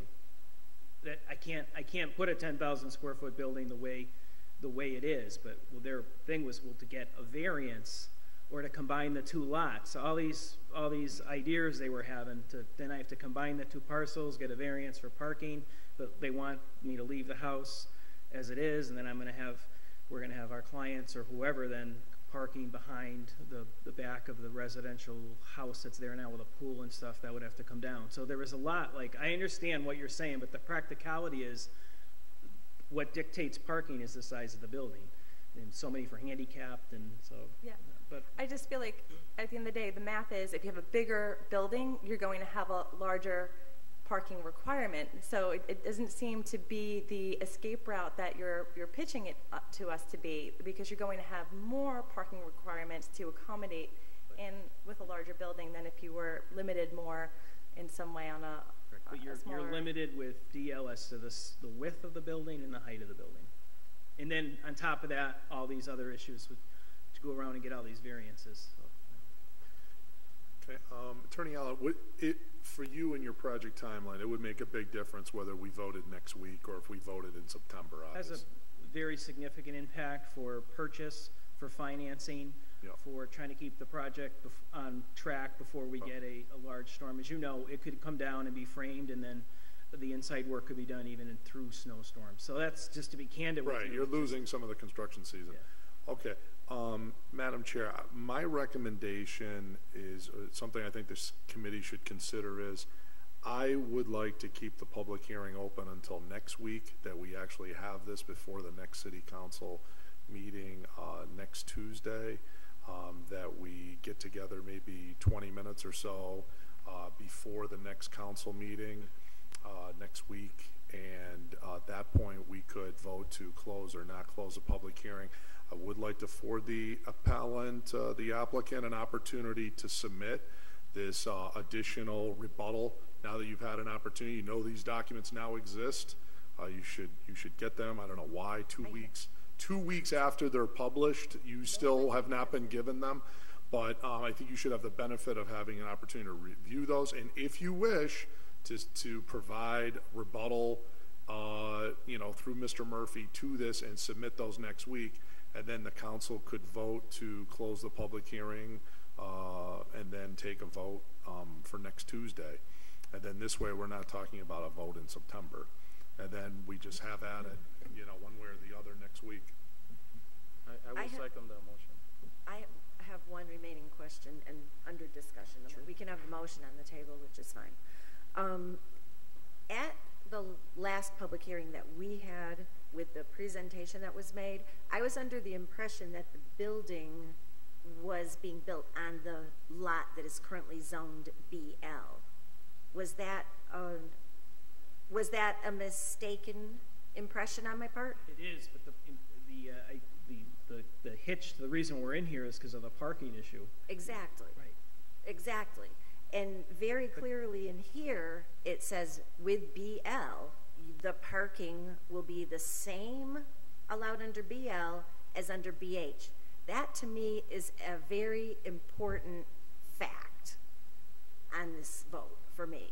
Which you Because should choose to I rebut heard- or not rebut. Right, and I heard that the main issue was parking. This document says the parking issue is met. And so I'm just having a problem finding the problem. It's met with lowering the roof, and it's met with making the building smaller. That's not what we want to do, but I will take Yeah, you if you up on could that. address those It's three just- components, the parking, Yeah. size of the building, and the height of the building, Understood. and then just, we can have a vote next week, one way or the other. Okay, so we have a motion before us to continue the public hearing. I think we have to go an hour before the city council meeting though, because, An hour? well, if we don't, the city council meetings have been starting a half an hour late, or at least a half an hour. I mean, we've got to, Do you think we need more than another half an hour on this? How about a half hour? all right, I mean, because we're looking at All right. 7 o'clock and then we come in 6:30. so 6:30. And this would be the one item on the ordinance agenda. Yeah. Yeah. Okay, so the motion on the floor is to continue the public hearing until August 1st at 6:30 here in council chambers. Second. All in favor? Aye. Aye. Thank you. Can you make sure that they get copies of those letters? They didn't get it? You'll call planning. I think I'll ask for Alice when you have a copy, I would take it, but. Well, is there an extra copy? There were 4. They look like they're just No, hand there was delivered to us. only two. Those are the only two. There's only two. Planning, I'll get it. That is the only set. Thank you. Oh, I'm sorry? I was gonna Okay, thank you. give into, No, nothing's easy. well, that doesn't explain why they don't have it. That's not true, Counselor. That They're doesn't- hands to me when I walked in the But door. that doesn't. Yeah, by Sharon. Yeah, so that's inaccurate. And I that wanna be doesn't clear on that one. explain why the applicant doesn't have it either. Yeah, that's not telltales. Well, you would have lost, so you saved $1. All right, so moving on. Motion to take item number 5 off the table. Second. All in favor? Aye. Item 5, filed by Counselor McGee. Order, whereas new businesses that have developed around the mall area are looking for better directional signage to their business and such signage could be placed on private property owners' property, it is therefore requested that the ordinance committee consider a possible new ordinance. Should we be taking 6 off the table too? Okay, so this is where some of the confusion came in. They're two different So they're orders. not really Item related. 5, hang on, I marked. Item 5 is the item that we do not have language on yet. Okay. I provided you a copy of, 6. okay? Mm-hmm. For number 6, we do have language. Good, okay. Great. I tried to mark your copies. Yes. So we have language for the institutional use order. Mm-hmm. And there was some language put, discussion put to us, and language given to us by Counselor McGee in the form of his order. His order includes the language. Correct, Crystal?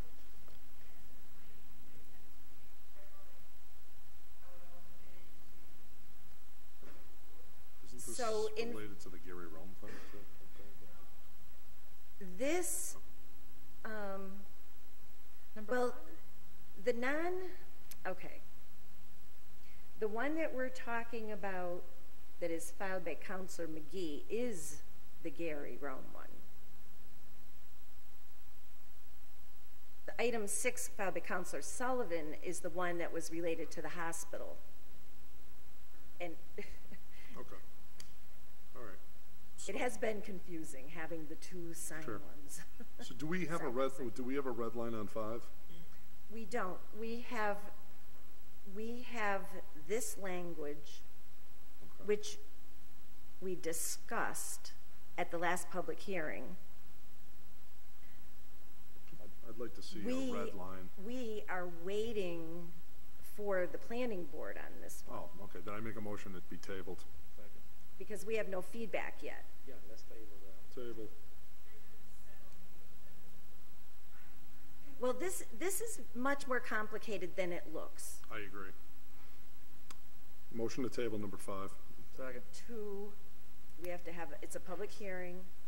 Did we Table open to the public hearing? August 8th?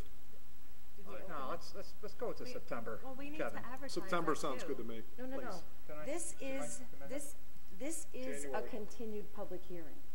Number 5? Okay with that? Yes. Okay. You guys, Much later than September. I think we missed a procedural step. Okay. We have to open the public hearing. Or It's a continued public hearing. Oh, okay, motion on the public hearing.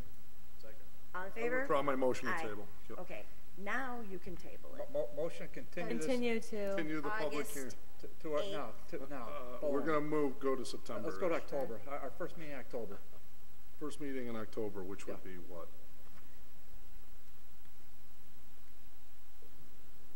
Hopefully that'll motivate some people to show up at meetings.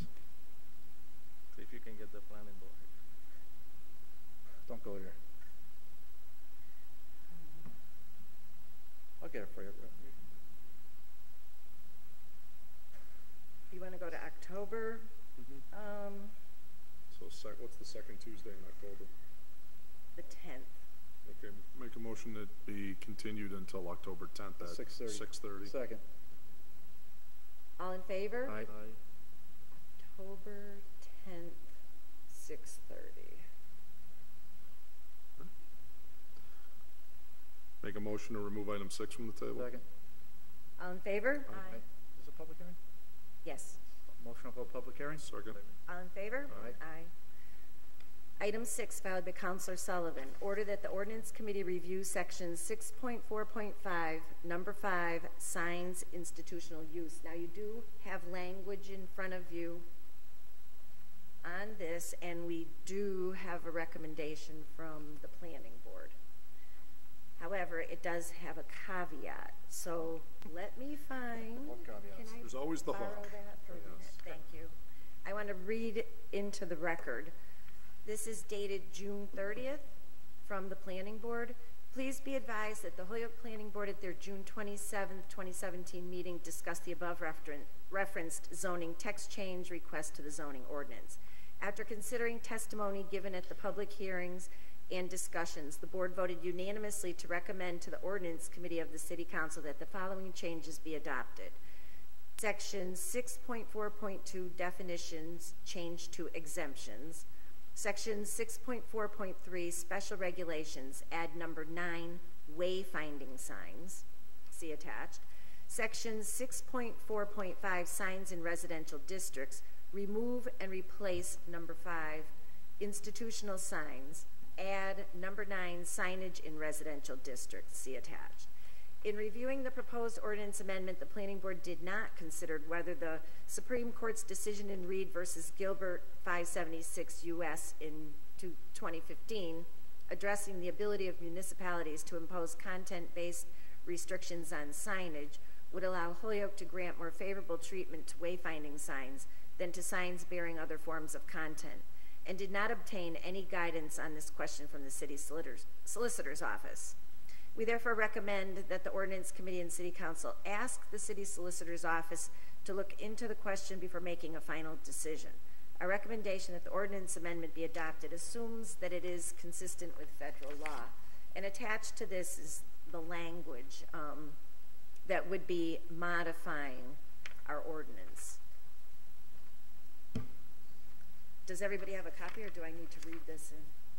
I have a copy. It's attached to the back. Yeah. It's attached, so it'll be on file as an attachment with the detailed language.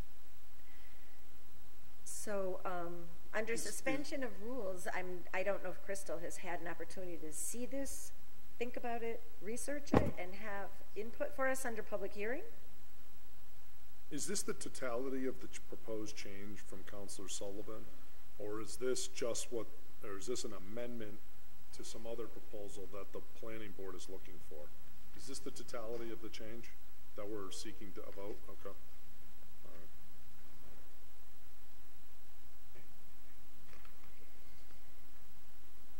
So what you have in front of you is basically what's going to fill in or edit some words that are already in our sign ordinance. And then the other order that was placed, number 5, will kind of take care of the remainder of the sign ordinance. As I had mentioned before, when planning and building and myself got together, we really think that the sign ordinance as a whole needs to be revamped, but in the process we're kind of doing these piecemeal. So you have the red line for where these things fit in, or you should at this time. Reed versus Gilbert was kind of a huge milestone as far as content-based signage, freedom of speech. It flipped kind of everything on its end. In this instance, I think the city could make a relatively simple argument that a wayfinding sign or an instructional sign really doesn't hinder any freedom of speech. You're just kind of directing traffic to business. I don't see it as any different than a parking sign or no parking sign. And our other sign ordinance will kind of take care of maybe the issue that they were referring to by this case coming forward. But I don't think that case really comes into play. And we had discussed it in a meeting, and really, it's interesting, but I don't think it comes into play here. I think we'd have a good argument of why it doesn't. Just a quick technical question. On the red line version, would it have come from you directly or through Ryan? I'm just trying to find it. It would have come through me directly, I believe. All right. And I think I even printed some copies at our last meeting. Oh, then maybe I have them right in here. Could I have them? I'll see if I have it. I'm just not finding it on my iPad for some reason. It was probably a while ago now. Yeah. And I think you had trouble pulling it up on your iPad, too. Apple products don't like red lines. Come to find out. You think you have all the toys, and you still. You're like, let's see if But anyway, while I'm looking for the red line version, can you just explain to us as a practical matter for those of us who are like spatially impaired, size impaired, height impaired, what it would look like if we make this amendment? Yeah, could you walk through the changes in the ordinance? Like what would we see going down the road if we put this into ordinance? So we're giving size dimensions now to these, what they're quoting as wayfinding signs. They may be placed at an entrance to a parking lot, a private right-of-way, private driveway, or similar. They can't be any greater than 5 feet in height above the surrounding natural grade. Shouldn't exceed a total of 12 square feet maximum. No sign shall be erected so as to interfere with vehicular or pedestrian line of sight. Safety issue right there. Co-location of multiple tenant sites is required. One sign for every continuous 300 feet of private roadway shall be allowed when placed within the grounds, development, or campus. And I've learned over time that one block is generally 500 feet, so to kind of give you an idea. And then section 6.4.5 is going to be exempt and institutional signs. Let me make sure that fits in. Now, was that issue because of the hospital being in a residential zone? And didn't this come out of directional signage needed for the ER, the new ER or something? This was part of the impetus for this? Well, that's one good example. Yeah. Yeah. Yeah, so that's giving basically signage shall be allowed in accordance with section 646. Oh, I didn't do that. Thank you. Signs in business and industrial districts shall follow that which is allowed for business highway. So it's just telling you that those are the same regulations as BH zones.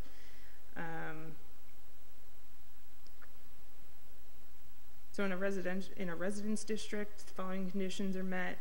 The property has to be a legal, pre-existing, non-conforming commercial business use as determined by building commissioner. Is permitted to operate as regulated by the city, and the proposed sign is limited to one 12 square foot sign per place of business per side of building facing the street. So that kind of goes over all the changes, but it's really just giving a little more direction to businesses or those that happen to be in residential districts that were a non-conforming. Okay, so as a practical matter, Damien? So I think just to give you a background on this, there's 3 changes which Crystal just went through, and it's the major one was related and sparked by the hospital, and that's section 645. The hospital is an institutional use. In our zoning currently, institutional uses falls under signs and residence districts. So in the zoning book, it's signs and residence districts.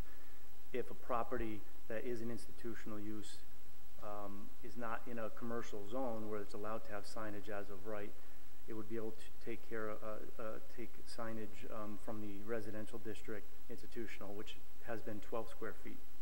So that includes things where institutional uses are only allowed in residential zones, such as a hospital in an R2 zone. So they can't possibly be in a business zone. They could never have a larger sign. They're in that section. Other examples are all the colleges, all the high schools, any schools for that matter, any kind of religious, so all the big churches. And if you think about those, they all have large signs. HCC has a big sign, Dean, our high school, both high schools. Churches, most churches have a sign bigger than 12 square feet to say, when their services are and whatnot. So this change would allow us not to rewrite anything, but to say that they can use the business highway signage limitations, which is 40 and 80 as of right. So they could come in and say, I want a 40 square foot sign, and we could permit them just right out of our office. If they want 40 square feet? Right, as of right, up to 40 as of right. And that's, roughly the size of a piece of plywood. So you think of the HEC sign, the Dean Tech, they have one that's about that big.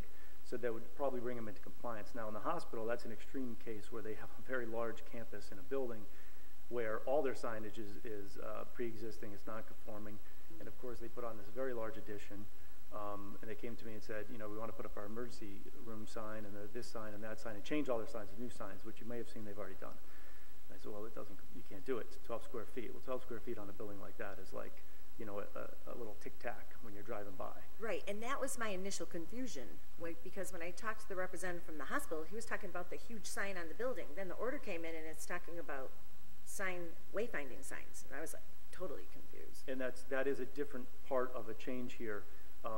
But to kind of wrap the business highway, just keep in mind it's going to refer to business highway, and if they have the 25,000 square feet of floor space or bigger, they can take the next level down on the chart, which is it was a recent change by the council where we allowed it to go up to a higher amount, so that the hospital would be able to go up to a bigger than a 40 and 80. It would be that higher amount, which if you want to know, I could look it up, but it's going to be increased. But we felt it still fits in the, if you have a building that big, a 25,000 square foot building or bigger, then you should be able to have a larger sign. Right, but you're making it an exception instead of a rule over here. You're making it an exception over there. By amending this ordinance, you're taking it out of the other one? This is only an amendment we're redefining institutional signs. Right.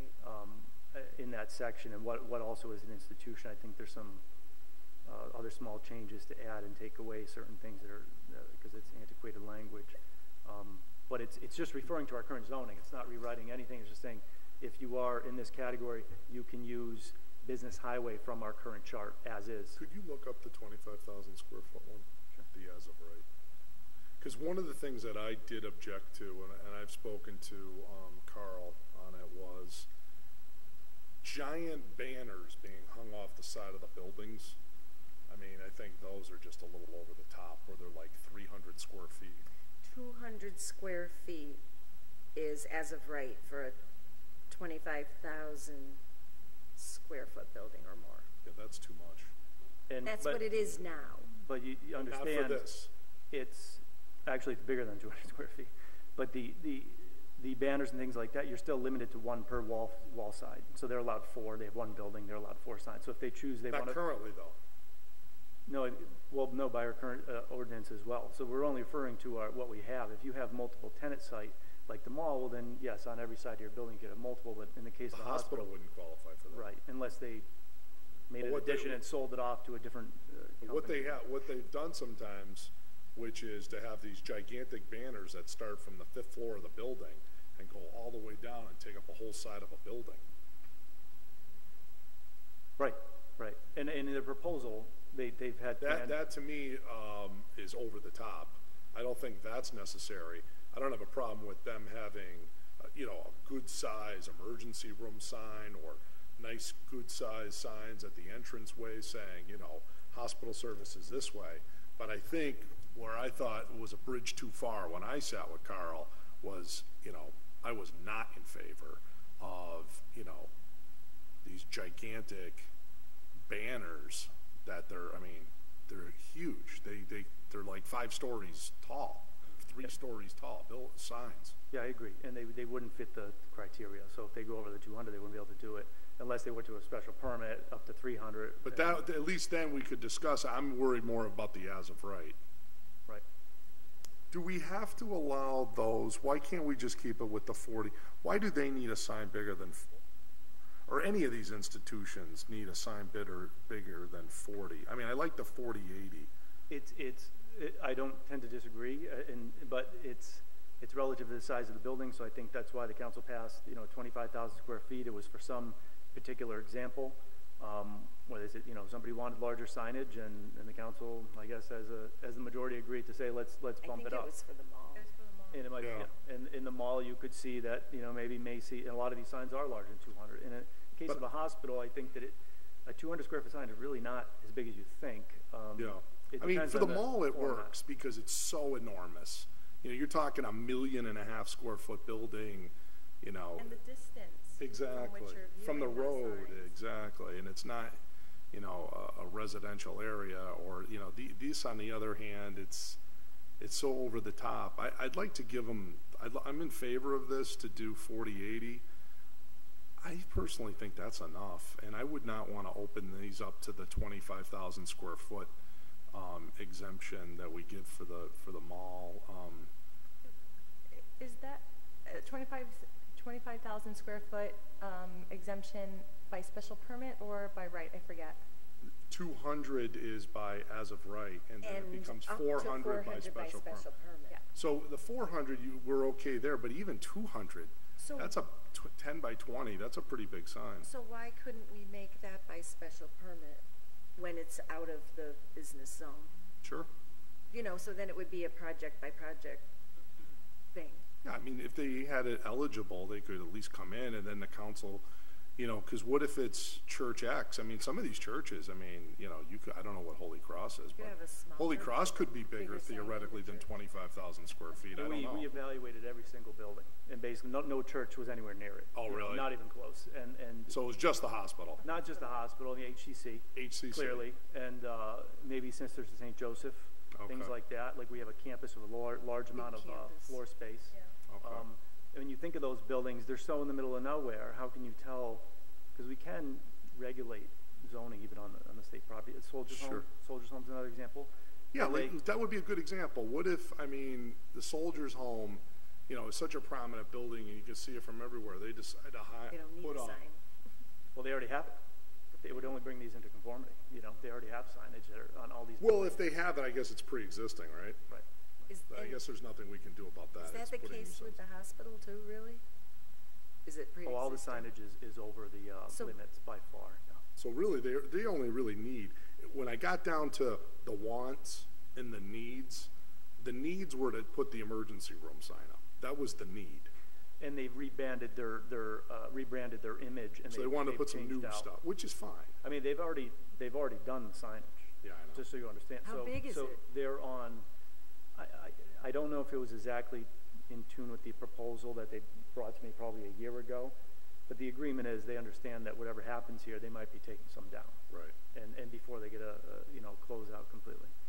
So did they stay with basically what they had before? No, because I'm not saying the design, but the size. No, it's configured differently because one thing to think of is you could have a 3 foot high, and then as it goes horizontally, it's going to let you, it makes it look really big. If you do 200 square feet that way, you could have a 1 foot by 200 foot long. Right. And so their configurations are actually more square, and so it doesn't, like Holyoke Hospitals, was more long before. Right. But they are larger, and they do want to do the banners. They don't think they put those up yet, but I told them either way, even if this was passed, they still wouldn't be able to do that. So,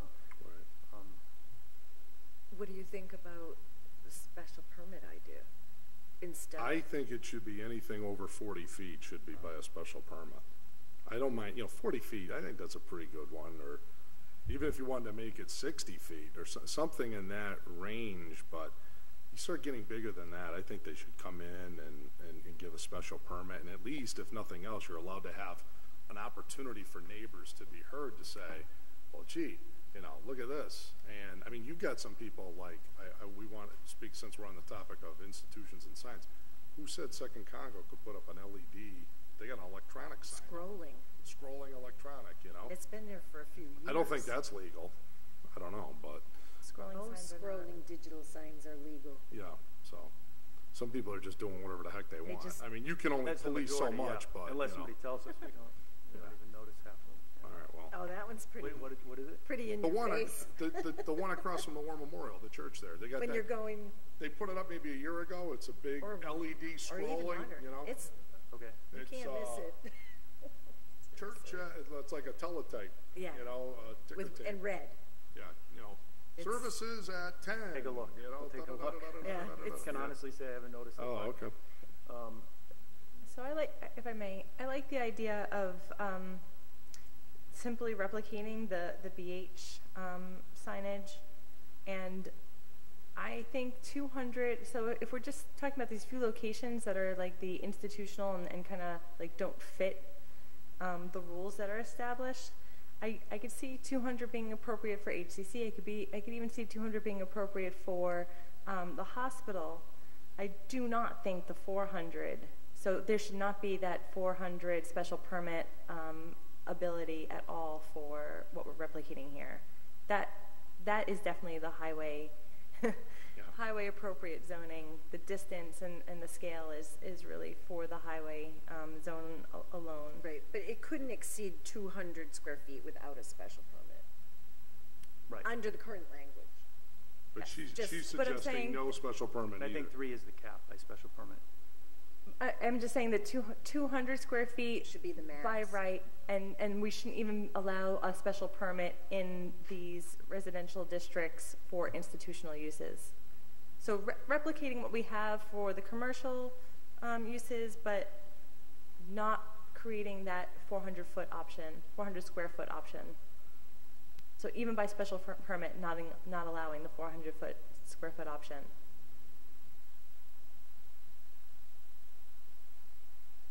I was thinking, my concern about opening it up to everything as of right to 200 square foot is just way too big.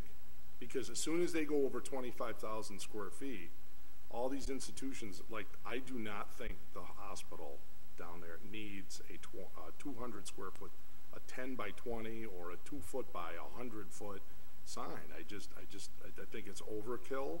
And I think one of the complaints that I get as the Ward 6 counselor relative to the medical center, they really like them and everything, but they're very pushy and they're constantly pushing the envelope in those neighborhoods. It's, we're doing this and we're doing that. Symbolic of all of that is, we're just tearing down this whole area and we're just going to, chop down all the trees and we're just going to put another parking lot and all of this. You actually had to bring all this public attention to it in order to then they dial it back. And then they're like, oh, no, yeah, we want to work with everybody and, blah, blah. But it's the old adage of it's better to ask for forgiveness than permission. No, there's a lot of that going on in the city. And my only point is a lot of the neighbors are like, yeah, everybody likes Holyoke Medical Center. I certainly do. But on the same token, it seems like they're constantly, whenever they can, push the envelope on some of this stuff.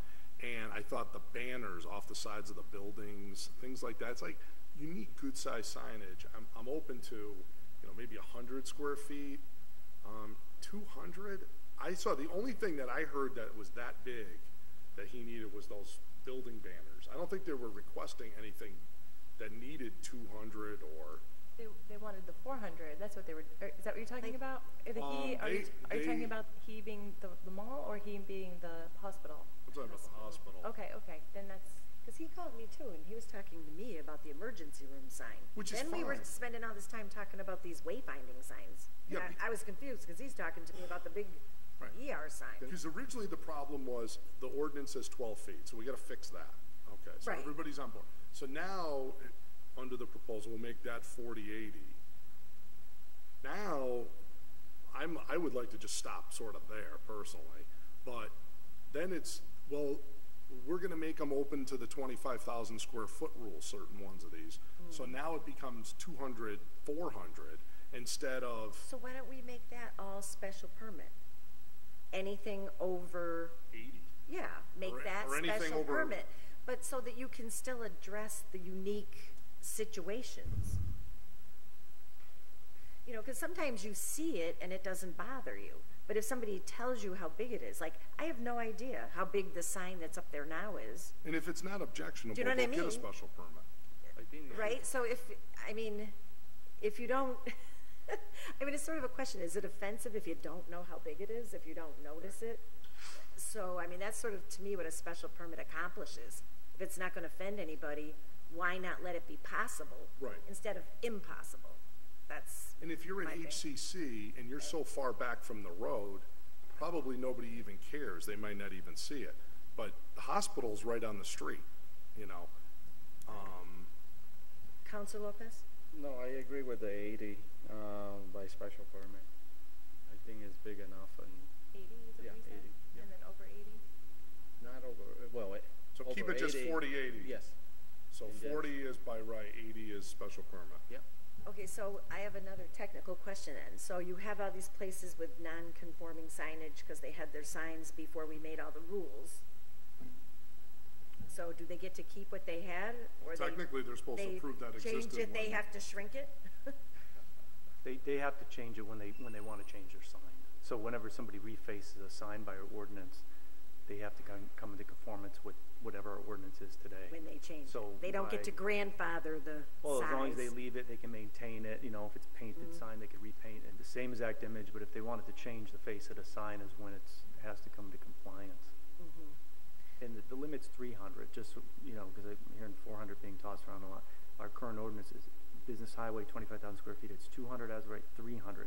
200, 300. Okay. Yeah, it's not 400, which is not as 400, 600 something is the small size billboards that exist in the world for a point of reference. Small billboards, not the gargantuan ones you might find on the highway. So, as a practical matter, Councilor Sullivan? Yeah, please. Just to put things a little bit more in perspective too. I mean, we keep talking about a 25,000 square foot building and a 200 square foot sign. The hospital is probably more in the range of a 200,000 square foot building, not a 25,000 square foot building. So if you're talking about a 200 square foot sign, which really isn't that big, it'd be big if it was on the side of somebody's house. That is not a big sign on the side of a 200,000 square foot building.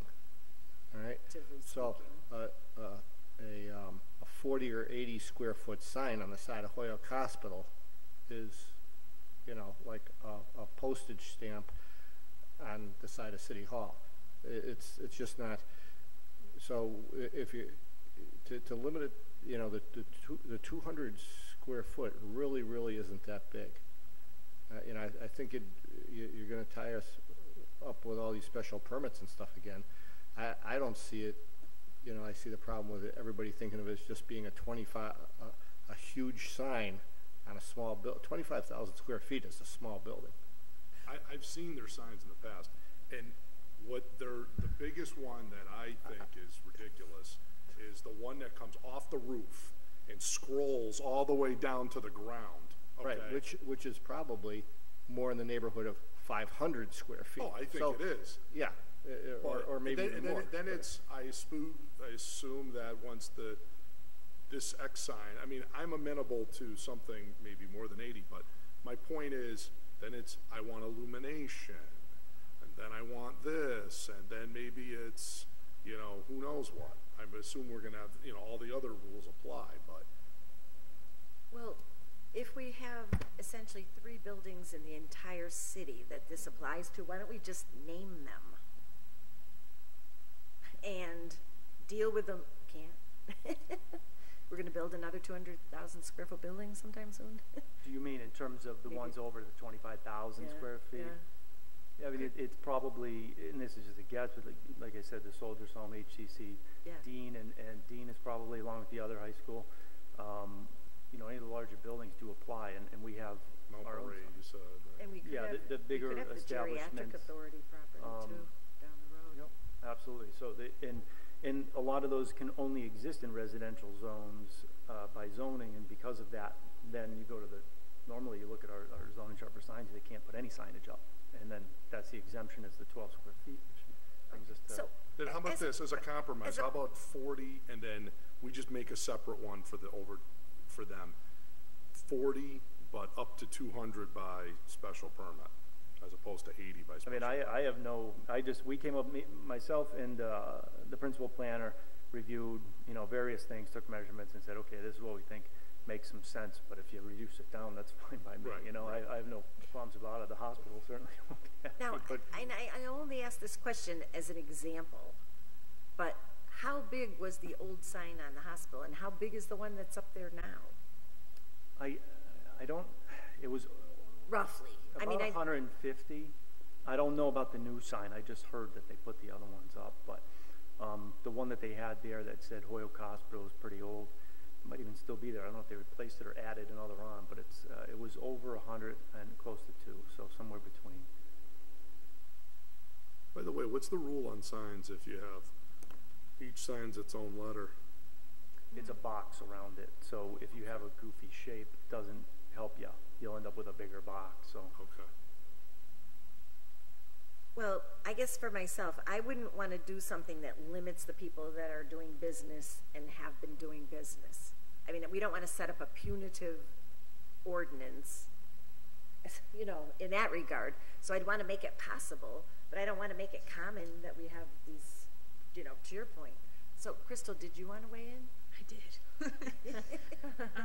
As far as like directional signs, we don't really run into a lot of issues. Like I said, it's kind of the stream of traffic, pedestrians, that sort of thing. When you start regulating like specific organizations and businesses, you could run into an issue. Okay. So you have to be very careful.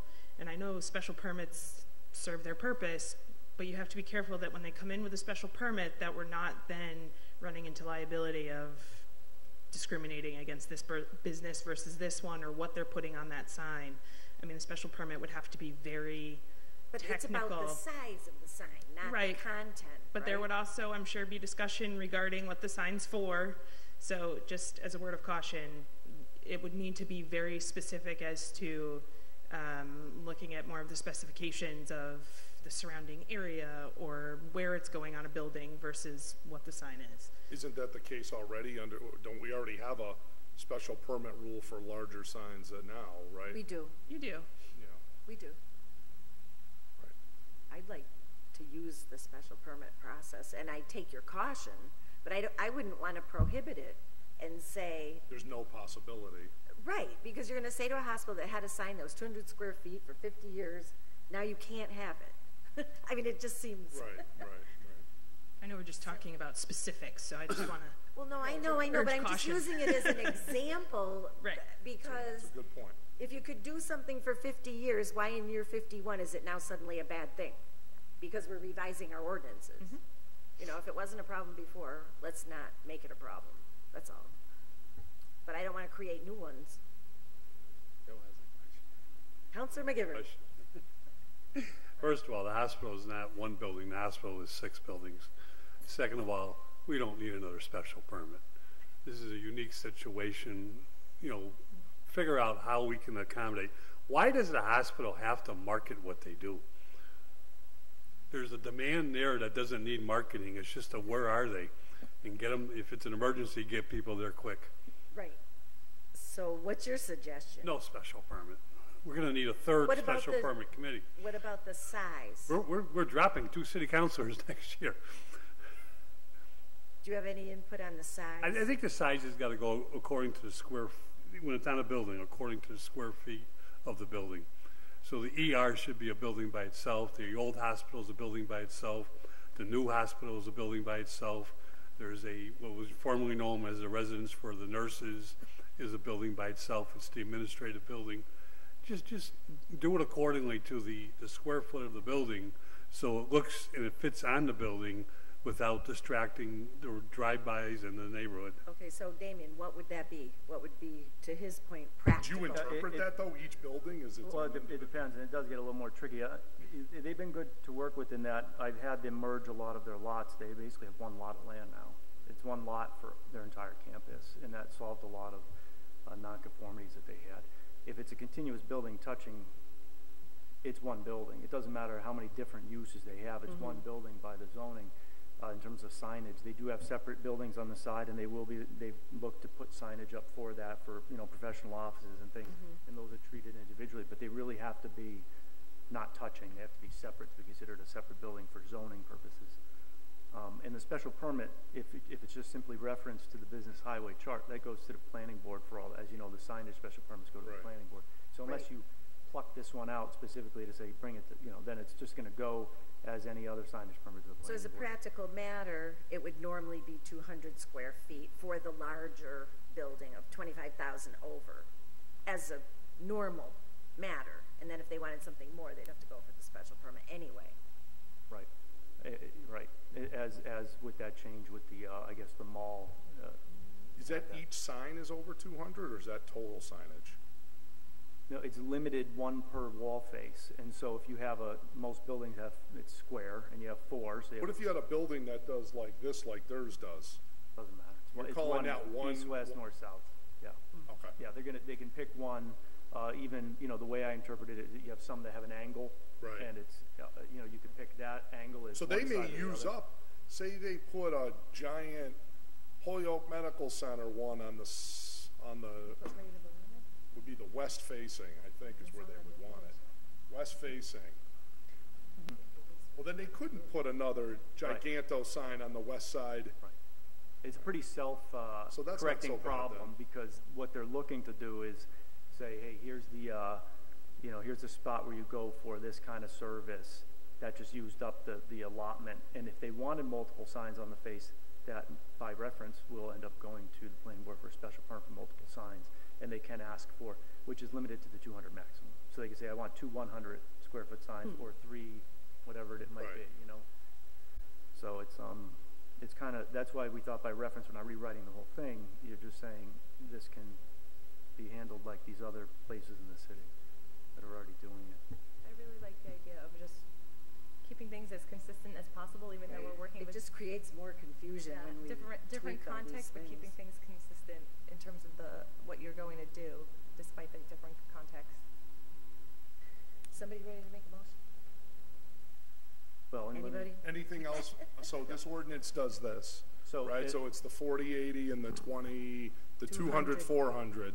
Right. Anything else that we should be absolutely. There's 2 other parts to this which are important as well. And we have a thing about non-conforming pre-existing structures, and that I could give you examples where if a business would happen to be somewhere for 100 years, doesn't matter, or the zone changed to residential, these businesses can no longer have their signage by our ordinance. They're not institutional. This is not institutional I'm talking about. This is just somebody that had a corner store or a contract. It doesn't matter. Any kind of business, and the zone doesn't fit. They come in and say, okay, it's a business. It looks like a business. Competitive Edge across from where I live would be a good example. It's a residential zone.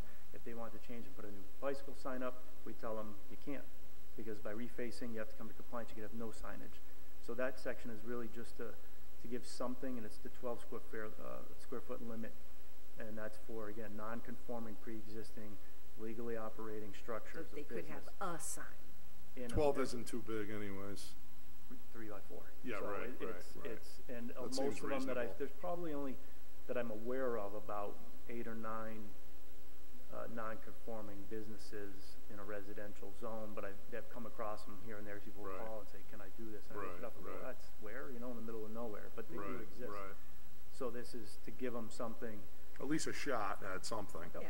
And it limits it, and I don't think it'd be a very big impact, so I don't So think those would be 12 square feet. Right. Okay.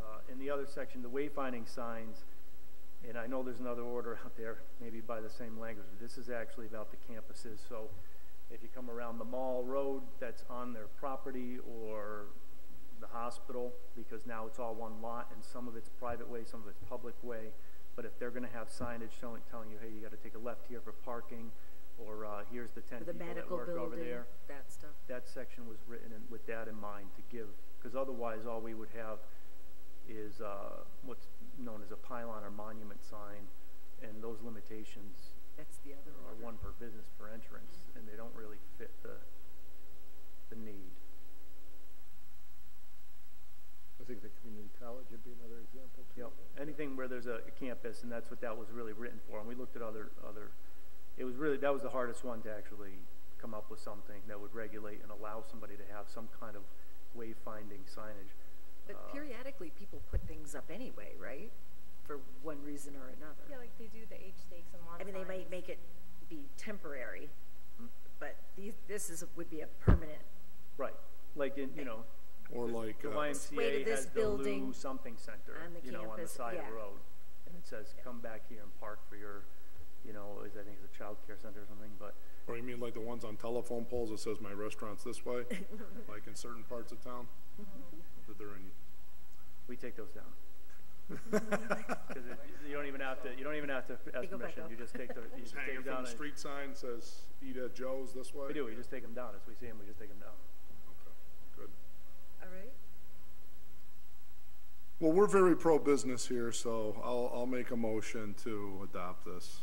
Second. Only because Counselor Sullivan asked me to. Thank you. I think they're trying to solve a practical problem. So all in favor of the motion? Aye. Do we have to close any public hearings? Oh, yes, we do. Make a motion to close the public hearing. All in favor? Aye. So the public hearing is closed. Now we will Motion properly adopted. take up the motion. Was it the public hearing on 5 alone, or was it 5 and 6 together? I was just unclear. Just what 6. took We them- tabled 5. We It's a different tabled one. 5 we opened and closed to 5. October Yeah. because we are not getting anything on it. Yep. Okay, so Thank you, Damien. thank you. So we have to redo that motion. We have the motion to adopt. So Yeah, all in motion to favor? adopt the ordinance as approved, All in favor? Aye. as recommended. Right, so 5-0 to recommend, as proposed. Yes. Okay, Motion to remove item 7 off the table. all in favor? Aye. I believe we have a planning recommendation. We do. Item 7, filed by Councilor Roman, ordered that the City of Holyoke pass a moratorium on the approval of any recreational marijuana retailers, growers, and distributors. Moratorium would expire December 31st, 2018. So I'd like to... I will do, how about if I read in Sure. the recommendation? We have a recommendation from the Planning Board dated June 30th. Please be advised that the Holyoke Planning Board at their June 27th meeting discussed the above referenced zoning text change request to the zoning ordinance. After considering testimony given at the public hearings and discussions, the board voted unanimously to recommend to the ordinance committee of the City Council that the amendment not be adopted based on the following reasons. The state at this time has not set guidelines to which we should impose a moratorium. A moratorium imposed for such a long period of time, 12/31/2018, could put the city in a position to not be able to obtain a potential developer, and the city would be economically at a disadvantage with such a lengthy moratorium. I would just note that the order before us stipulated 12/31/2018 or a date earlier. If we adopted the ordinance, correct. Yeah. Just a couple factual points. First of all, their observation number 1 is not accurate, because the state already passed a law that says that there's a state moratorium until July 31st, 2018. That's already state law. So observation 1, where they stated that the state hasn't set any guidelines to impose a moratorium, that's already current law. And you're correct in observation number 2, which is it said December 31st, 2018, or when when the city council passes the ordinances to amend, and that if that's adopted sooner, then the moratorium automatically ends. So that was just to give the council the time that it needs in order to review the state law, get the state regulation, get advisory, I would say, from Mass Municipal Association, get advisory, because I would say something's going to probably be passed in the next couple of months. And then we're going to need the law department to digest that, blah, blah, blah. By the time you start going through all of this, and then you have to have your public hearings and you have to have your discussion, you're probably some point either next summer or next fall, unless we can really bang it out super uber quick, you're going to need time to do all this. We have to step back one step. This was our last public hearing. Oh, motion so we have open to the public hearing. formally open it, even though there's Second. Oh, motion to open this public hearing. Second. All in favor? Aye. Sorry about that. Thank you. So I'll restate everything I just said. So point number one is they were incorrect, the planning board, in saying that there's no current state guideline. Current law already states a moratorium as July 31st, 2018. Number two is it wasn't that we were looking for specifically December 31st, 2018, although that seems reasonable to me potentially, provided, but it had the caveat, if we pass a law sooner, it automatically revokes. And then we go right under whatever the new ordinance is. So as quick as the council can do all of this, we will do it. I would encourage the council, if we can pull this off by the end of the year, that would be great, because I know this is a priority of mine to just get the recreational marijuana components where they are.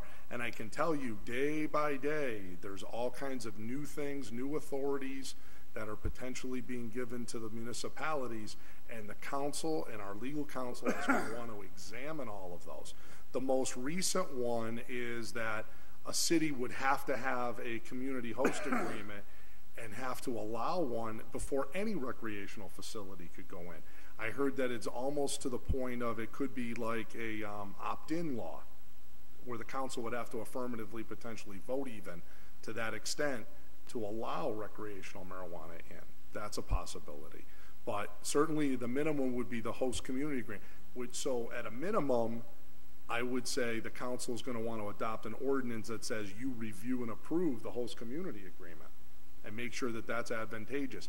In that agreement, you're also allowed, under the current draft of the state law, to propose a 3% tax that would come to local, in addition to the 20% tax that appears to be what the number that the House and Senate is settling on.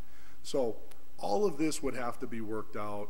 Maybe we can do it by the end of the year. If not, I would encourage the council to work on this as quickly as possible. Point is, we need time to do our work, just like we did last time with medical marijuana. And I think the product was a great one, and one that I think others are looking at. So at least that's what we heard from the appellant. They were, when we granted the medical marijuana one to, their name is escaping me. Thank you. Yeah, GTI. They were actually really impressed with our ordinance. So I thought we did a good job. I think we should do a continued good job. So I think this moratorium should be adopted. We don't want somebody coming in the absence of an ordinance, and I don't think that's in the best interest of the city and could hurt us financially. So I think that's I think this is in the best interest of us legislatively. Thank you. Seeing one member of the public, is there any interest in speaking on this? Didn't want to assume anything. My name is Glenn Shealy. I'm from 48 Holy Family Road.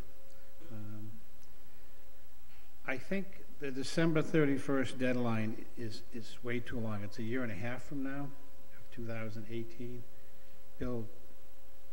Recent bill that the House passed and the Senate agreed to, and Baker's about to sign, I gather, House Bill 3818 sets July 31st of 2018.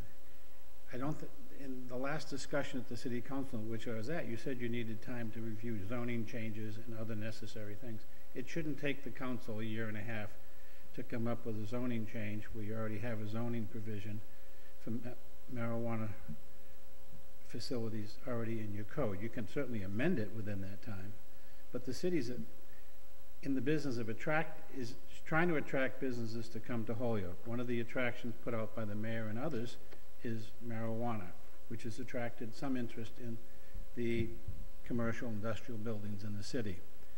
You recently just sold 1 Cabot Street to a marijuana user who has no idea that you're expecting that he may look at a year and a half before he can really use this building for what he intends to use it for. You may say, well, that doesn't make much difference. He should have known about it. But to put yourself out there as a community that's welcoming marijuana users to the city. Who said we're doing that? Right, I mean. Pardon? Who said you said that? We're not. The mayor is putting himself out there as welcoming. I don't want any of them here. Well, okay. You just so said just, you just so we're saying, you're saying that we're advertising. I'm you're saying using you a as, lot of we's. I'm I saying know you I'm as French a, Canadian, but okay. But it's not. I'm saying you as the city are out there. You're publicly on Not notice me. as one of the cities. Maybe you're not on notice, but you just said you're business friendly. It is. You just stated. It's very beneficial to the city. You get a local tax. It's a fake business that exploits people. Yes. So you get a local tax of 3%. You get a host agreement of 3%. You get an increased real estate tax. If GTI, for instance, is to put $8 million worth of improvements into a building, that's an increase of 4% on an annual tax assessment, and you get a 7% extra on your excise tax, some of which I'm assuming comes back to the city. But the city voted, I believe it's 56% of the city voted to have marijuana. That's not saying that every member of the city voted against it, for it rather. There's 43% of the city that voted against it, but the majority controlled, so the city went for it. The city's publicly out there as being pro-marijuana. I'm not saying every member of the city council is pro. I am not a user. Wouldn't until this year, I didn't know a marijuana plant from a gardenia, okay? But I'm telling you, it is revitalizing a good section of the industrial part of the city and bringing new investors into the city, which I hope the city council looks very positively upon. Thank you. Thank you. Thank you. That's a fair point. And I will say the council needs to also consider it isn't as simple as just this industrial stuff and it's all tucked away in mills. The council needs to have a very big conversation about retail marijuana, okay? You're going to have how many of these shops are you going to allow in town? This isn't, the whole thing with GTI was, oh, it's going to pay big rent, it's going to take this, and no one's ever going to see it. It's going to have wonderful ventilation. And after you go through all of this, it's just so protected. It's like Fort Knox, except instead of gold, it's marijuana, okay? And you go through all that, and at the end of the day, I voted for it, all right? However, this is a much more complex conversation. There's going to be, yes, the growing component of this, okay? And putting those in some mills, and I think, the council will come up with something. But I will tell you, I think the council, to the maximum degree possible, should try to put constraints from any retail shops for recreational marijuana, things where you have smoking parlors and just general storefronts where it's, come in, it's, buy your hits in here and selling all these products and putting them in our commercial zones and our retail centers. That is going to look us like a dump. It will be the last nail in the coffin of this community. I am convinced that if this city goes down as so pathetic to prostitute itself, to do this to this community, it's a disgrace to our history. It is a disgrace to everything that we've ever stood for in this community. And you know what? We will deserve what we get. We will be like trashy Atlantic City. It's going to be a total dump if we do that. Now, if you listen to all the high and mighties that say, put it in these warehouses and you'll never see it and blah, blah, blah, blah, blah, maybe there's an argument in favor of that, okay? But if we start opening up all these retail parlors like are in Colorado and some of these other states and allow that, the council needs to write good laws. Now, if we can do all this overnight, great. I suggest to you 7 months or 8 months, who knows? I don't know if we can do it in that time. And to just put some arbitrary date of July 31st to say it all has to be done by then, I'm not convinced it will be done by then.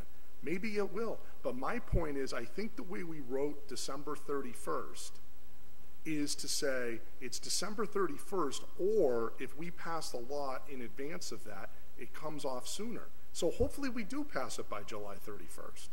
But if we don't, are we going to just say, oh, anything goes now? We don't have an ordinance, just come in, start plopping these things all over the place?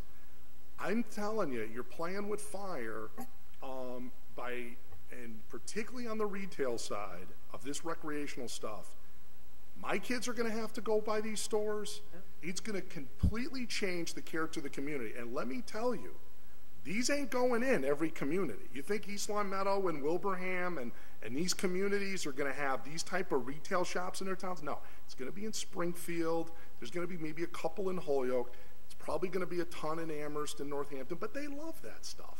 They love it. They love as many needle exchanges as they can get. They love as many marijuana shops as they can't get enough of that stuff. They love it.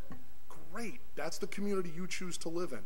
Holyoke, on the other hand, will get it because we're going to say, well, if it only gives us $2 of more taxes, we'll do anything they say. And this is great. And this is business. And grow Holyoke. And it's all baloney. It's all phony baloney. It's destroying the community.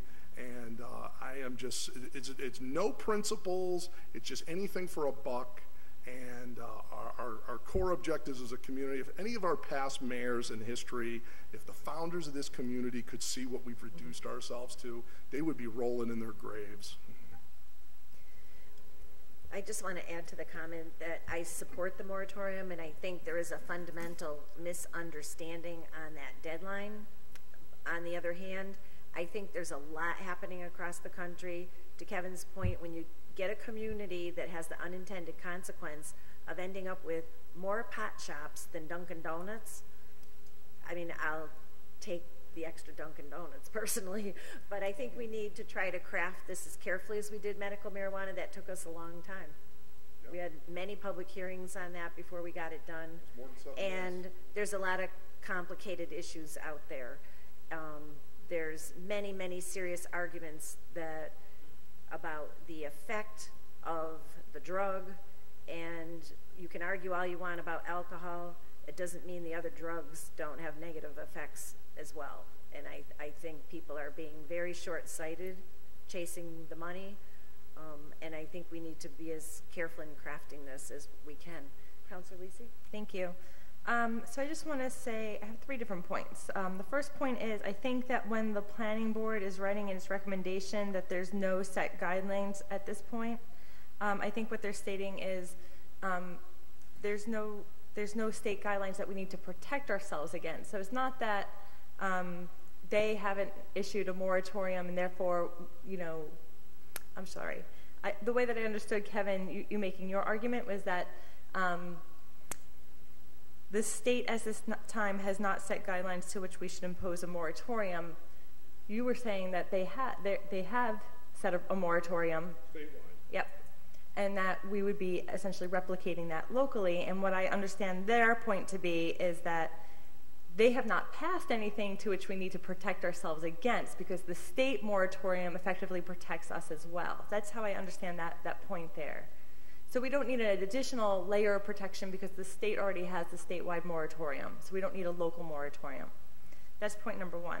Number 2, I think when we were, filing the need to have the public hearing process on this zone change and create the moratorium, I also filed an order that said we shouldn't really be differentiating between recreational and medical uses in terms of the production cultivation end of it all, because that's stuff that is an easy fit for our built infrastructure at this point, the warehouses that we want to rehabilitate, and the types of jobs, frankly, the light manufacturing jobs that we want to bring back into the city. So on the production cultivation end, we shouldn't be differentiating. We can simply, replicate or expand the existing language that we have on the books. So that should be pretty easy and straightforward. And then finally, I think that if we want to carve out the recreational retail and say that there needs to be a moratorium on that, I could be in favor of that key piece, because I feel like that is the contentious part of it all in terms of discussion and citing and impact on neighborhoods. But I think I'd want to roll back the moratorium to 7/31/2018, or if the city passes something sooner, because I think we will have the ability to have an expedited timeline because we don't have to spend much time doing the production cultivation end of it all. As far as I'm concerned, we're replicating what's on the books, and as you had mentioned, that is a strong ordinance, and we took our time passing that, and it's being replicated by other communities as of right now. I think the one piece that's different is going to be the retail establishment for the recreational use. And I think if we want to do any moratorium at all, I could see limiting the moratorium to the retail end of recreational, and perhaps shorting the timeline a bit. So are you, just so I understand the proposal, you're saying for the cultivation have a moratorium of July 31st or sooner if we pass an ordinance, but maybe 12/31 on the retail or sooner if we pass an ordinance? I'm saying get rid of the moratorium on production cultivation altogether, because as far as I'm concerned, we already have that language. We just need to amend the ordinance. What if the state were to revoke it for some reason, though? What do you mean? Well, we don't know. I mean, 2 months from now, they could say, well, we passed a law, so now somebody adds in a provision unknown to us. You know, we've seen this before in state laws or some budget rider, where all of a sudden they eliminate the statewide rider, statewide moratorium. Then we're going to be, And they make everything as and they just say, you know, whatever, have at it. It just seems like we're not other communities. It should be noted. All these other communities, Springfield, West Springfield, they're all passing these moratoriums, some of them for longer than this. Can I interject? Go ahead. Please, I'll stop. all I would like to point out is even if we pass the moratorium, there is nothing to prevent us from amending our ordinance relative to the cultivation and growing prior to amending or creating a new ordinance relative to retail. The fact that we pass this doesn't stop us from doing anything. No, if anything, it should help us accelerate. Right. That's my point. Councilor Sullivan? Yeah, thank you. I would also support just a shorter time period also on this. To go out to December of 2018, 18 months from now, I think is crazy. The state, the bills that are already in place are keeping retail marijuana on track for July 2018 openings. All right, that's what we got to prepare for. Oh. I think if we're going to, and just from one thing I've seen in 2 years at this now, is if we have, yes, we could do this before then, yes, we could end it before then, but if we got a date out there that's 18 months from now, it doesn't put the gun to the body's head to take action and to put the work in and put other things aside and get this done. It can get tabled, put off. Well, we can put this off till January. We can put it off till July. We'll keep this meeting. It just goes on and on and on. Let's roll up our sleeves, get to work, and get it done. I would not support anything that goes beyond the date that the state is setting. And in fact, the other point that I remember making that first evening was that in conversations with Rep. Vega's office, who's also the chair of the committee that's coming up with the state regulations, we may be precluding ourselves from qualifying for permits for even July of 2018 if we have the moratorium in place. We preclude ourselves from having people apply for licenses that would be in effect for after July of 2018. And I don't think we want to put ourselves in that kind of situation. Well, I think we've heard all the arguments, pro and con, and back and forth.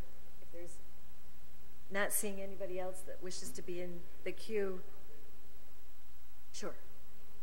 The other point, and I agree with Kevin to a good degree about the dispensaries, but according to the DPH website, once you apply for a dispensary, the minimum waiting period to get through the process is 210 days, up to 540 days.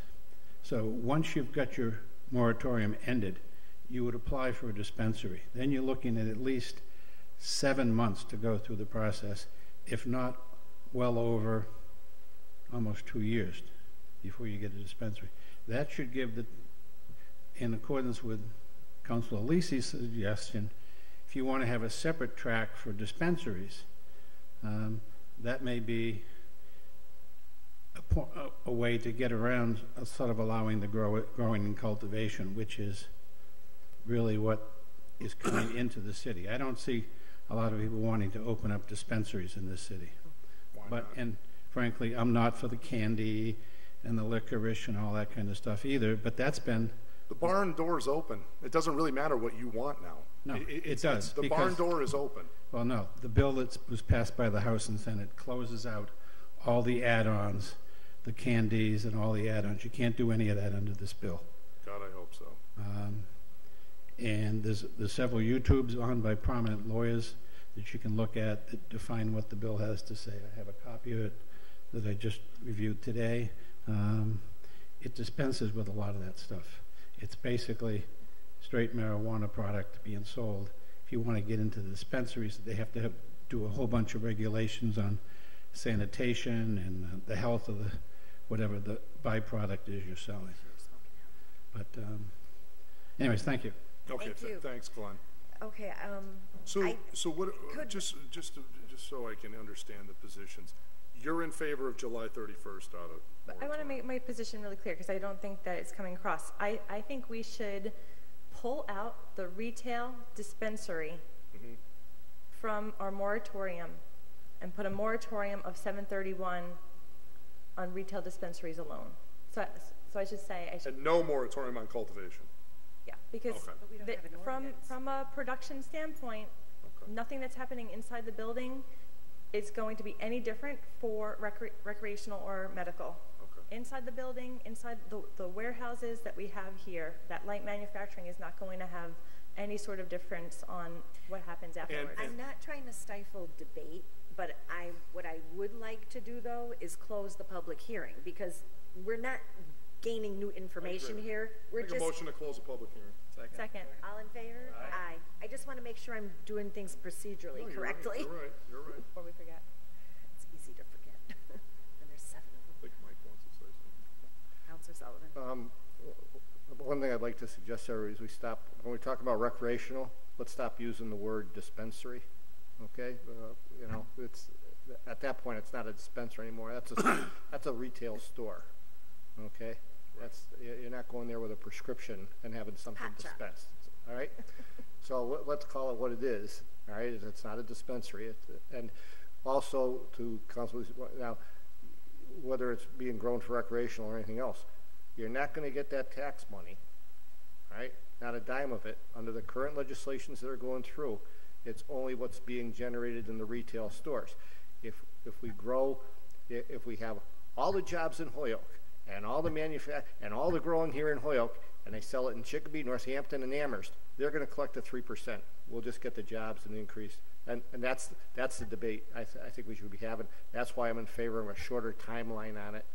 Okay, so we can get it over with. You know, so we can get it over with. So you want a 12? You're looking at a July 31 moratorium. Me? I'd go for December 31st of this year. But I can see with a compromise with land, but I wouldn't want it to go any further beyond the state. Yeah. Let's get it done, roll up our sleeves, and get it over with. That's what I'm saying.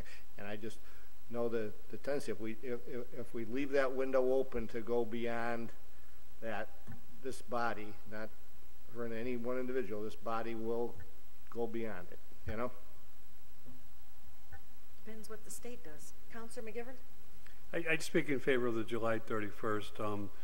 Kevin's correct about the language of moratorium. This is not about the state moratorium. We already have our own guidelines for moratoriums. We're dealing with a zoning ordinance. We're dealing with a new issue that's coming, new law that's coming from the state, and we have a right to pass the moratorium under our own guidelines. We also have the right to choose July 31st, and if we see necessary, extend the moratorium after that. But right now, if we pinpoint, I think we need to accelerate. I think we all agree on the actual language.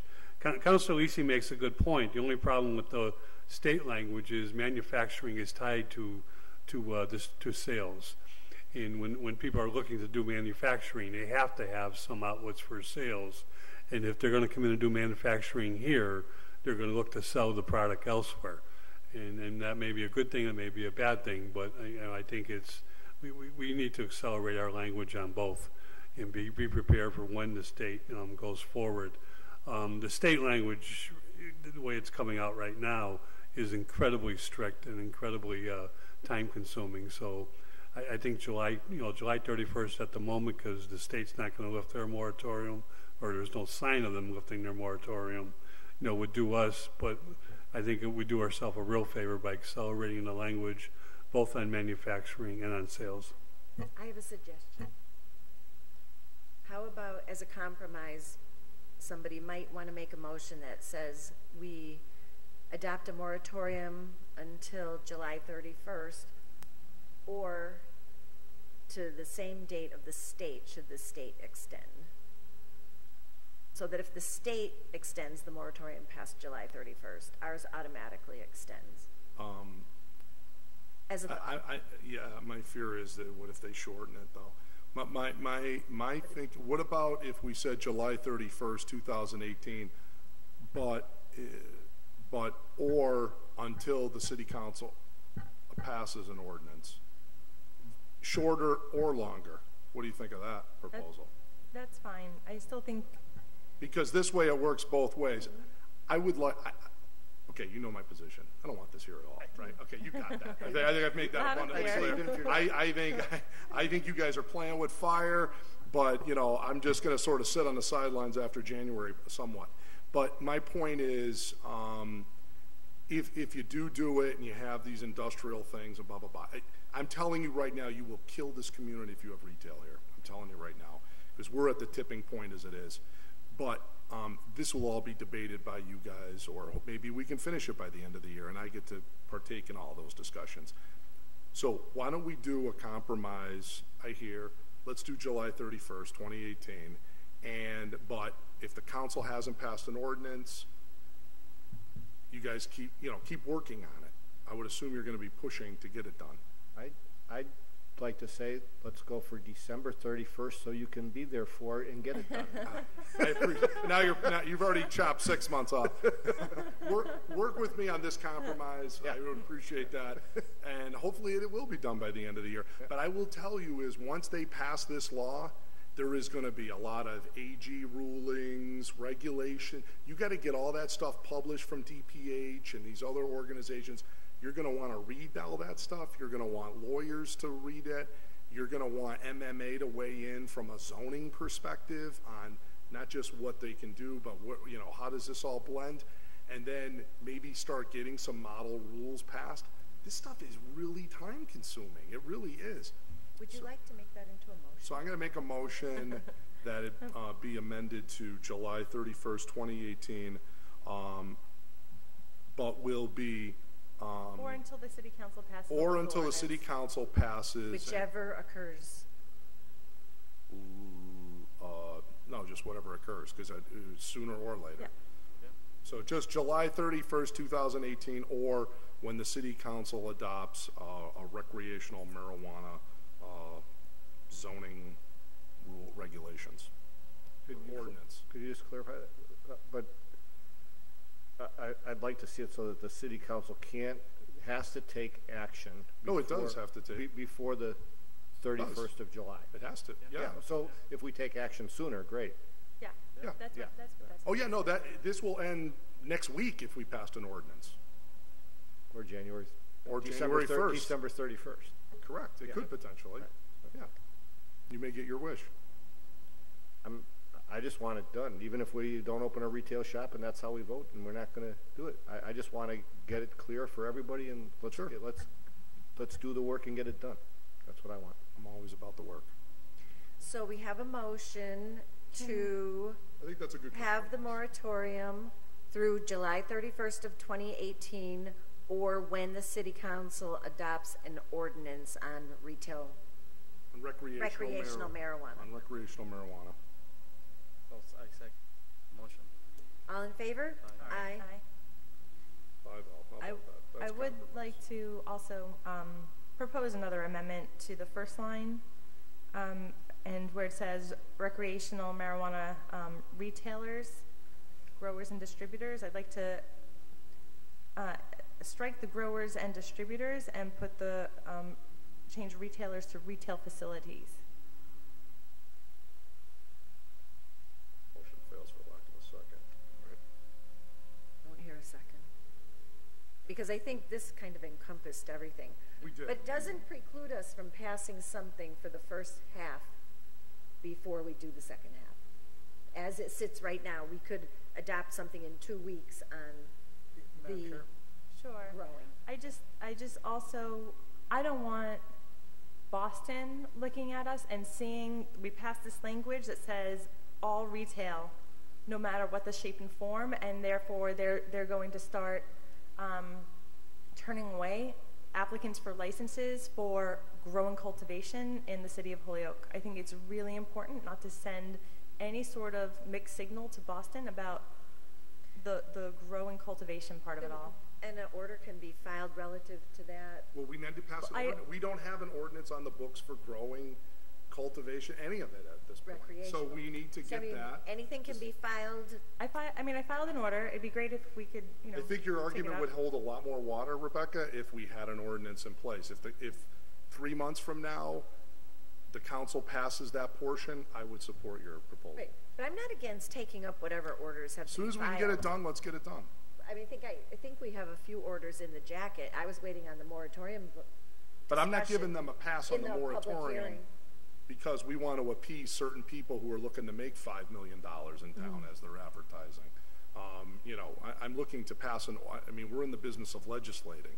That's our job, and we don't have a law in the books. But again, given that we have the state moratorium, and I think the real concern is the retail facility, the retail facility and the retail end of it all, the face-to-face All of it interactions. concerns me. My point is we don't have an ordinance applicable to any of it at the moment, and I am not confident in what the state will do next week. For example, we've seen budget riders that all of a sudden change the powers of the city council without notice. For example, 1 minute, no State Rep Vega called me, no Senator Humison called me when it required a local vote of the city council to authorize needle exchange or not, okay? They just put in a budget rider, voted on it, called nobody, changed our powers, and then just adopted it. And now I'm going to listen to those same offices say, well, just count on us. We won't change anything. Yeah, if the phone don't ring, you'll know it's me. Because it's like, no, I don't think so. I mean, the reality is Holyoke City Council needs to make sure we look out for the people of Holyoke, and we need a moratorium on all of this. If we pass an ordinance on cultivation, then I would be in favor of lifting the moratorium on cultivation. And then when which is what we already are recommending to the council. That's what we're already proposing. Correct. Councilor, yeah, I'm all set. Councilor Bartley? Are we going to see this in legal form? Is that what we're going to? We had it in legal form once, so just change the December 31st to July 31st, and okay, with that other caveat. So we can have it. It's just going to be emailed to us prior to next week's meeting, correct? Right? Sure. There you go, Crystal. Just asking the question. I don't want to debate here. Just a yes or no is fine.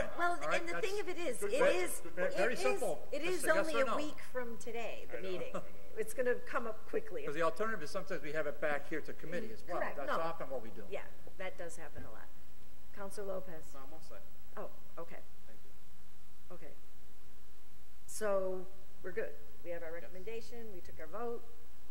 We're on to the next item. Motion to remove item number 8 from the table.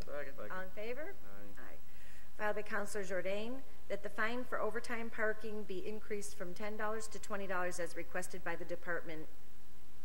Motion to approve, put into legal form. It says and other violations. Hang on. Yep.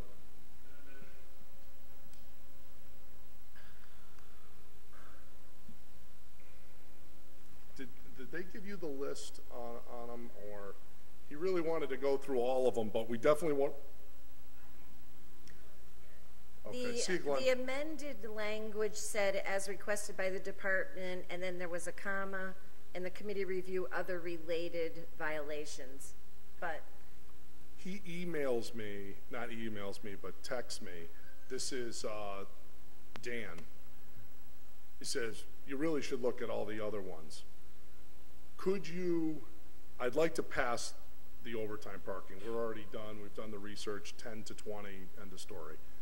Could you send a draft to maybe the next ordinance committee on the rest of it, the other parking ones, and then I can get with Dan to say, and I can make it for August 8th, get more information. Maybe we can table that portion of it,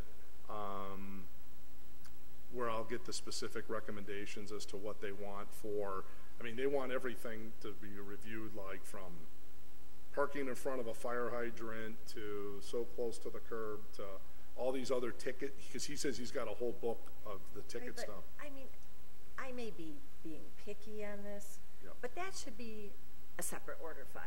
Okay. I mean, since when do you give to the committee? Do this, and while you're at it, review the rest of the ordinance and modify it all. I mean, come on. That's fine.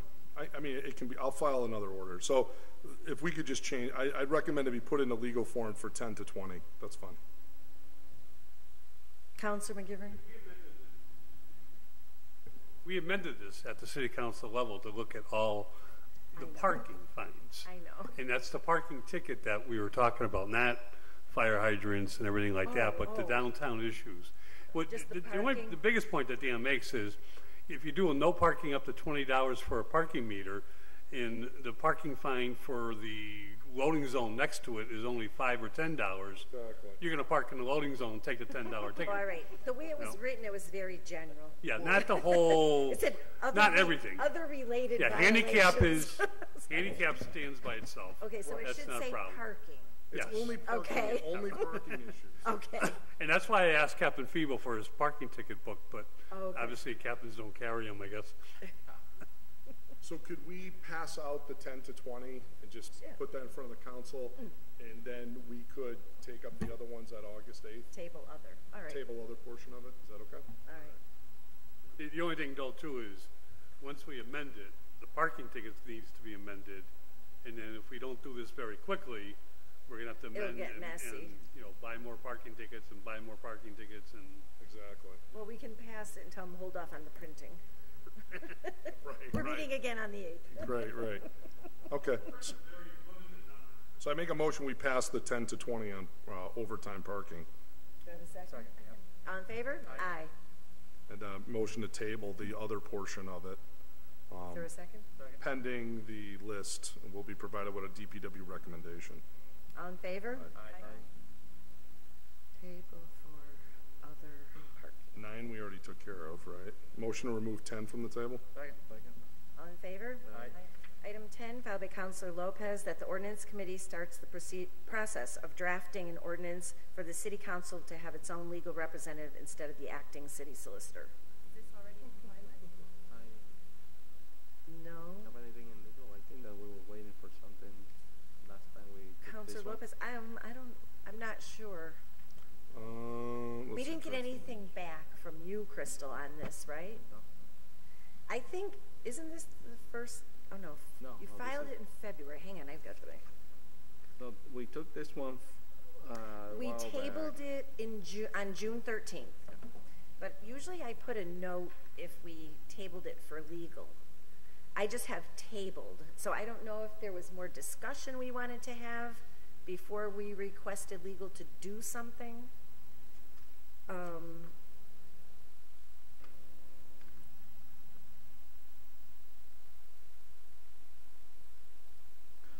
Current law says we have a city council attorney that is appointed jointly by the mayor and the city council president with reporting, day-to-day reporting to the city solicitor. That's the current rule. Of course, we don't have a city solicitor, so we have this acting capacity, which speaks to the next order, which is to address the acting forever thing. Do you want to amend our action and take both of the orders up together? Okay. Because they are related. Yes, yeah. Progress on either of them, though? Well, 11's a new one that's just coming in for the first time. 11 was filed on June 20th. Oh, I see. Yep. So we can take them up together if you want. Yeah, I would recommend tabling 10 and going to 11 because I think this issue may help the other issue if we can get this one passed. So we have a motion to table okay, item Stella? 10. That's fine. Okay, so motion to table 10. Second. All in favor? Aye. Motion to Okay. take 11 off the Second. table. All in favor? Aye. Item 11, filed by Councilor Jourdain, I believe, that section 2-157 of the city ordinances be amended as follows in bolded italic type. Section 2-157 is absence, vacancy, or disability city solicitor. In the case of the absence, vacancy, or disability of the city solicitor, or in the case of the failure of the city council to confirm the city solicitor under section 34 of the charter, the most senior assistant city solicitor in number of years of continuous service to the city shall act as a city solicitor and head of the law department for a period of time not to exceed 90 days. If the senior assistant city solicitor shall have acted as city solicitor for at least 90 days, then he or she shall be removed from that acting position immediately, and no other member of the department may be eligible to serve in that capacity on an acting basis. So let me, for the benefit of everyone listening, the current ordinance reads up till the first 1, 2, 3, 3.5 lines. Basically, it ends with a period of the head of the law department, period, is the current law. Now what I'm putting in here is a period of not to exceed 90 days, which is the state law rule. So, and then I go in to say that basically this would force the position to be filled by the mayor. So, Councilor Jourdain, as a point of clarification, I thought we had already implemented an ordinance that no acting position could exceed 90 days except for a 30-day emergency in any position of the city. Did we not? I think we did, but what they're seemingly attempting to do is de facto make, they're not really calling it now an acting position de facto. What they're, although they're using that title, which is interesting because I do agree with you, if that's the case, they're using the title, then I think it bumps up against the other ordinance. But what I think they're attempting to say is just that the most senior assistant is sort of The city shall act as, I mean, once you use that word shall act, then you're an acting position. So I think it invokes both the municipal ordinance as well as the state law guidance on it. So we have a legal opinion that has was rendered in 2012, which states that 2 laws are there. I believe it's chapter 41, section 61A, which says 60 days, notwithstanding a charter provision to the, or city law to the contrary, you can appoint someone for 60 days. Then there's another ordinance which is cited that, state law, that allows another additional emergency 30 days to be added to that. So I considered both of those in making this 90 days.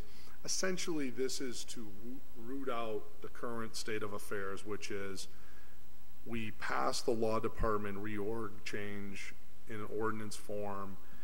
I don't think we ever contemplated that it would be used in this manner, which is that we would no longer have a city solicitor. We just put in a provision to say, you know, let's uncomplicate this a little bit, give them, sort of create this automatic provision of allowing the senior person to sort of step into that duty, and sort of not make it the mayor's got to go find somebody. It just sort of made it that way, and we thought that was helpful. Well, now as it all turned out, after his second appointment as solicitor, the mayor has made a decision that he's just not going to appoint a city solicitor anymore. So now the question is, are we comfortable with that or are we not? This ordinance, this change would contemplate that he couldn't do that anymore, that you cannot just leave the patient position vacant forever, that he'd have to appoint somebody. So, there you have it. That's the ordinance change. Happy to discuss any piece of it. But right now, we just have an acting forever at this point. It's gone on for years. Councilor McGivern? First, let me change my mic here. One of those bad mics. Kevin's correct with first that this goes hand in hand with Councilor Lopez's order. And I say that, and I've said this in the past, but we need a city solicitor, period. What is happening is wrong by all means, by charter, by state, by the umbrella that we need that hangs over government within the city of Holyoke. Now, I've lived, I think Kevin has too, maybe Diosdado has, in times where our city solicitor has been part-time. Sure. But it doesn't matter. It's a person who is qualified with the residency clause, but qualified to make decisions, to sign off on legal opinions, to sign off on legal form. The operation of our law department has been great, the way it's going. There's no question about that. But the void of not having a city solicitor is causing problems unforeseen because we've scapegoat through a lot of things not having a city solicitor. A city solicitor is what protects us. A city solicitor, you know, we can have all the great lawyers, and we have great lawyers in that department, and that's why the operational part has been so smooth. But they cannot do what a city solicitor does without the title. And it's I don't know if the mayor recognizes that. I don't know if a lot of people recognize that. But, you know, we can hire our own lawyer to work with us, but our lawyer is not going to be a city solicitor, and the legal opinion of our lawyer is not going to replace what a city solicitor's position is about. And if you read into the charter, if you look into the state statute, I think you might understand better what I'm trying to say. But that position is one of the most important positions in government. And again, it doesn't have, I like the full-time, but it doesn't have to be full-time. But we cannot go without it. I've always interpreted that acting, first assistant acting as a city solicitor is a fill-in for the city solicitors on vacation for 2 weeks. You know, fill in when there's a vacancy, temporary, which should go without saying. Temporary vacancies are 90 days, you know, with some emergency clause if necessary, but not permanent, you know. And I just really advocate, and, you know, that the city council and the mayor, you know, look at this and do everything we can to put a city solicitor back in position. Thank you. Councilor Zerdain, just as a layperson seeking clarification, I understand by ending the acting at a date certain, you then have nothing, but I don't understand how it compels anybody to do something. Well, first of all, I think it's going to be very difficult for him to have anybody leading the department. I think the reason that this is seemingly working from an operational perspective is he's essentially just taking whoever the senior person who I guess is Paul at this point, and just saying, well, you're the acting city solicitor, and they're walking around and that person's running the department day to day. This would no longer allow that to occur after 90 days. Basically, the four of them are effectively equals, and the mayor, I guess, would have to run the. He could promote one. Well, yeah, sure, but he has a plenary. But he has the authority to appoint whoever he wishes within, as long as it's within the confines of the charter. What this won't allow is to change the unintended consequence of when we made the law department restructure. One of the things Kara told us is, well, you know, if there happens to be an empty, why don't we just make the senior person the head person? So we said, okay, that makes sense, you know, and it just sort of made it automatic. The mayor didn't even need to appoint, you know, while an act, because the other way would be he would appoint an acting, da-da-da-da-da. Now it's just automatic. Well, now it's automatic, but it's only automatic for 90 days. Now the problem is he's using this automatic provision to just leave the person, the senior person, in as the permanent. And by the way, not for anything, but necessarily just because you happen to be there the longest doesn't mean you should necessarily be running the place either. I mean, You might not have the most experience yeah, or I the mean, broadest experience. yeah, I think that's a bit of a problem because, you know, say somebody worked there for a while, but they say, look, I'm not management material. I don't want to be your boss. Well, under the current ordinance, it says you're the boss. I mean, automatically. I'm not sure that's necessarily a good thing, but nevertheless, this would break the practice of him doing this for what's going on now, which is permanent. So, I don't see anybody else in the queue. Is there a motion? make a motion that be adopted. Motion to adopt. Place in the legal form. Yes. Adopt and place in the legal form and voted on at our next council meeting. Do you have a question? You're the maker and you're the second? Yeah, I'll make, I'll make a second. Yeah. All in favor? Discussion. Discussion? Yeah, I didn't want to see it come back here to the committee so we can look at it in legal form. Sure. Can we, well, that's okay. I'm going to file an order, maybe invite the mayor to see where we're heading with this department. I don't know if he will come and say anything, but at least give him a shot. Can you say that again? I'm thinking that I will file an order to invite the mayor to see where we're going to go with this department. I mean, if I'm pretty sure he's not going to hire anyone, but I mean, just to give The him position will be vacant then. Yeah. But somebody Here's to do the something. question that I have though. Like, what is the impact of having the vacancy there? Because I could imagine, so we pass this, and if we're just working with the scenario that we have currently, you have 4 people working there. They say no one's the boss, but there's still going to be a division of labor. Like, I work on labor law, I work on housing law, and It's going to be somewhat chaotic though. I don't see how it would. I mean, I feel like there's always like a natural tendency for whoever is working together, even if there's not going to be a boss, to say, here's the division of labor. This is stuff I'm working on. This call came through. Who's going to pick it up? Like, so there's still, like, I'm not sure what the impact is of not having a city solicitor, even after this language is put in there. Like, how, what? Right, but that was my earlier question. What does this cause to happen? All this, His answer well, I is can't that force the mayor will appoint a city solicitor. Yeah, I mean, I because we have can't, to have one. I think he will, because he's either going to leave a department of equals in place. Who's going to sign the opinions? He wouldn't be able to sign any opinions because none of them is the city solicitor. So I think a lot of the operations of what the city solicitor does will come to a screeching halt, because these things are all now being signed as by, the acting city solicitor and things. And you won't have an acting city solicitor unless he appoints one. So, yeah, I mean, I think it would be chaotic, and I think it would begin to operationally be a monkey wrench. I don't think it's going to be effectively working unless he does what he's supposed to do, which is he's been, as the chief executive, given this authority, and which we're saying he should exercise, which is to appoint a head of the department. We also have confirmation power. So, like, what's the impact of him appointing someone who we don't like, and then we have another vacancy for however many days? Like, Well, there's actually an order. Well, she asked a question. I just want to answer it.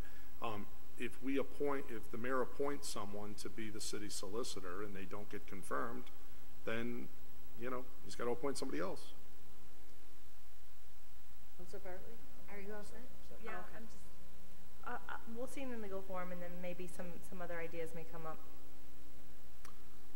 The current state of affairs, I feel, is not working, because basically the current state of affairs is he's using this to just automatically make one of them in charge, and that's just the way it's going to stay. And I suggest to you that's not the best way to do it. So we have the motion, we've had discussion, so on the motion. I make a motion to be adopted, sent to the law department, and then bring back the legal form to the next meeting. For August 8th. I believe that's what the request was. That was the motion, Yep. and that's before us. Second. All in favor? Aye. I'm just really confused. I'm sorry. I'm not trying to play games here. No, No, it does leave it kind of in limbo, but it's up to the mayor. It's not up to us. No, and not even on this. Like, the vote we just took is confusing for me, because if we're making a recommendation but we're still having it back here, We're getting it in legal form. yeah. To look at. They want to do a final review before we send it up to the council. So we're recommending this language for review for ourselves. We're not recommending this to the full council yet. Correct. Not yet. It's Okay. coming back to committee August 8th. Yeah. Okay. Yep, Just the absolutely. way it was worded was confusing. Nope, to come back. Motion to take up number 12. Second. Second. All in favor? Aye. Motion to give a leave to withdraw. Look into increasing the fines on who violate the ordinance when performing illegal car repair. Any brief explanation on the leave to withdraw? Where's the explanation for it, Kev? Oh, okay. A motion to give leave to withdraw. I would say table and give Councilor McGee a chance to come in. I think. Has this been on, let me ask this question, has this been on the agenda before? Yep. Yep. It was filed a year ago. Yep, a year ago. And I mean, So, he's. just leave it there. I'll leave it there, whatever, Sure. whatever. I'll second it. So motion is to I can- second to can I leave to second withdraw. this, Chair? I think I can. Did he contact you? No. All right. He never contacts me on any orders. He can refile. He can refile it. Okay. So You've taken leave up to many withdraw. orders. Second, let's move. All in favor? Aye. Motion to remove item 13 from the Second. table. All in favor? Aye. Item 14, filed by Council Roman, that the DPW PVTA begin the process of approved ordinance changes of bus stops in front of 68 Cabot Street and 475 Maple Street, and that DPW paint no parking, emergency vehicles only spaces that were also approved by committee/council. So this is really an implementation order. Please do what we voted on. And I have about 5 of those, so I could file too. If I may, But that's what it is. if I may, Linda, this is by ordinance, and we need to make the changes in the ordinance in order to Have the comply. changes been made in ordinance yet? I don't remember. I don't think that we have done. We passed the order. Well, when we pass them, then don't they have to get put They have in to be put in legal form and come back over Yeah. here. Without that, this is not going to happen. Okay, So so the then concern maybe may the be not passed question by is ordinance yet. to, Crystal, if you could check into this to see if these are in legal form. I do remember voting. Has the ordinance Wouldn't we been? have had to have them in I don't legal form think so. to vote on them? I know we did something on buses We for did. We for moved 475 Maple. This was quite a discussion that we had. We moved the bus stop from Right. the front, but I mean, I don't remember seeing ordinance. I think we adopted The legal order, form? the legal form. I don't remember. And I don't recall us putting in a thing for no parking emergency vehicles. But No, I could be that I wrong. don't remember. Well, let's check. All right, we'll check and But then. if, Crystal, if you could just see if you can find it, and if not, can we take a vote to put it in legal form if it isn't in legal form Yeah. tonight? I mean, just in case. Sure. So if somebody will make a motion. Yeah, I'll make a motion that these be put into legal form if it's not in legal form, but for review back on August 8th here. Second. All in favor? Aye. I'm just going to say legal form if needed. Yep. Should take up number 14. There is, I don't have a 14 on my agenda. You don't have a 14? I don't either, You actually. The one that got mailed out didn't have 14. Well, I had talked to him to take it off because there's but it's you can on table. the one that was posted on the web. So here's the confusion.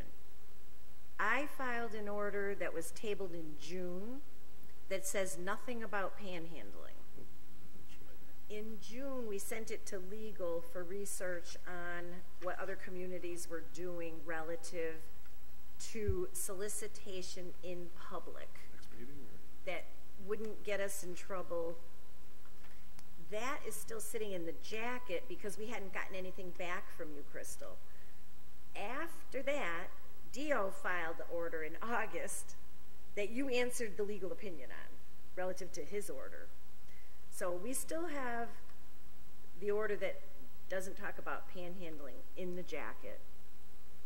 To my follow-up to your email and legal opinion that you sent to us.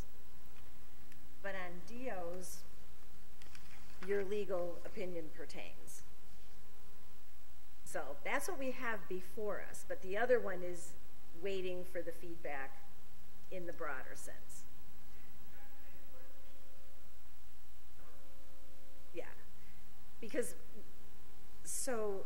You want to put 14 in the legal form and send it back for next meeting? No, because the legal opinion that Crystal gave back to us on 14 is that we run into the Worcester problem and the Boston problem, Oh, okay. and we really can't do it. Okay. So, do you want to just call this one What do you want to do with 14? complied with. Well, I just want to make sure that we are complying with the open meeting law, that this was on the original agenda. I don't know. This is on the agenda posted on the website. It yes. is? Okay, so let's say that. That's the one mailed to my house, didn't have Well, I'd rather table it, and then we can leave it, we can comply. I mean, just to make sure that we do this thing right. All right, because when I saw it, I'm like, this wasn't really the one we were working on. But when we have the similar ones sometimes. And if I may, I will be filing another order. What I'm thinking is the different islands, the different adapted island program, I want to make that into an ordinance, and hopefully that will help us create those islands in the middle and move forward without the mayor veto. That's what I'm thinking. So, I need 10 people, 10 votes. But we can't violate the open meeting law. No, well, we're in public. So make a motion we to can't debate it without table number 14 till the next meeting. Is there a second? Second?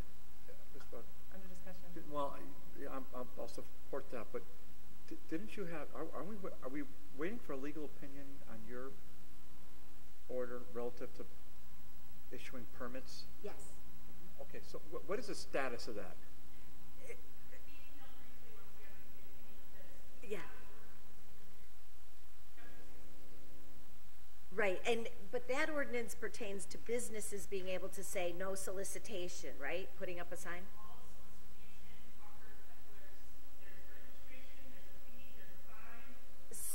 So the thinking is we could look at that and amend it and maybe roll any other solicitation. That, well, but it doesn't, we have to find a way that it is understood by all of our departments that it pertains to anybody soliciting money, including the panhandler people. All right, so why don't we She's talk about shaking it her now? head no. So let's just, Anyway, that's in the jacket, and if you send me something back, then we'll put that order that is general and addresses anybody soliciting money. great. Let's talk about it the We'll next take it meeting. up next time.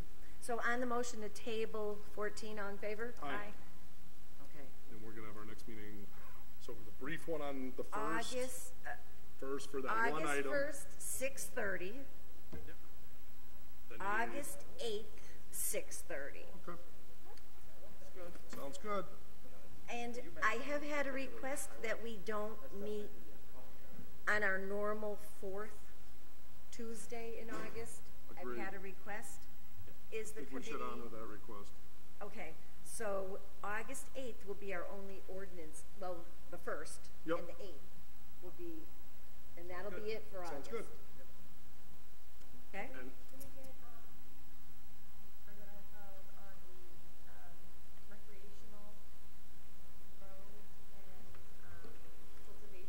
Hang on, let me find it.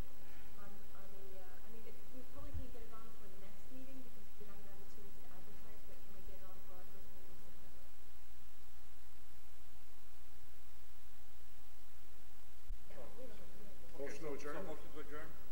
Second. All in favor? Aye. Thank you all very much. Great. Good meeting. We accomplished a lot.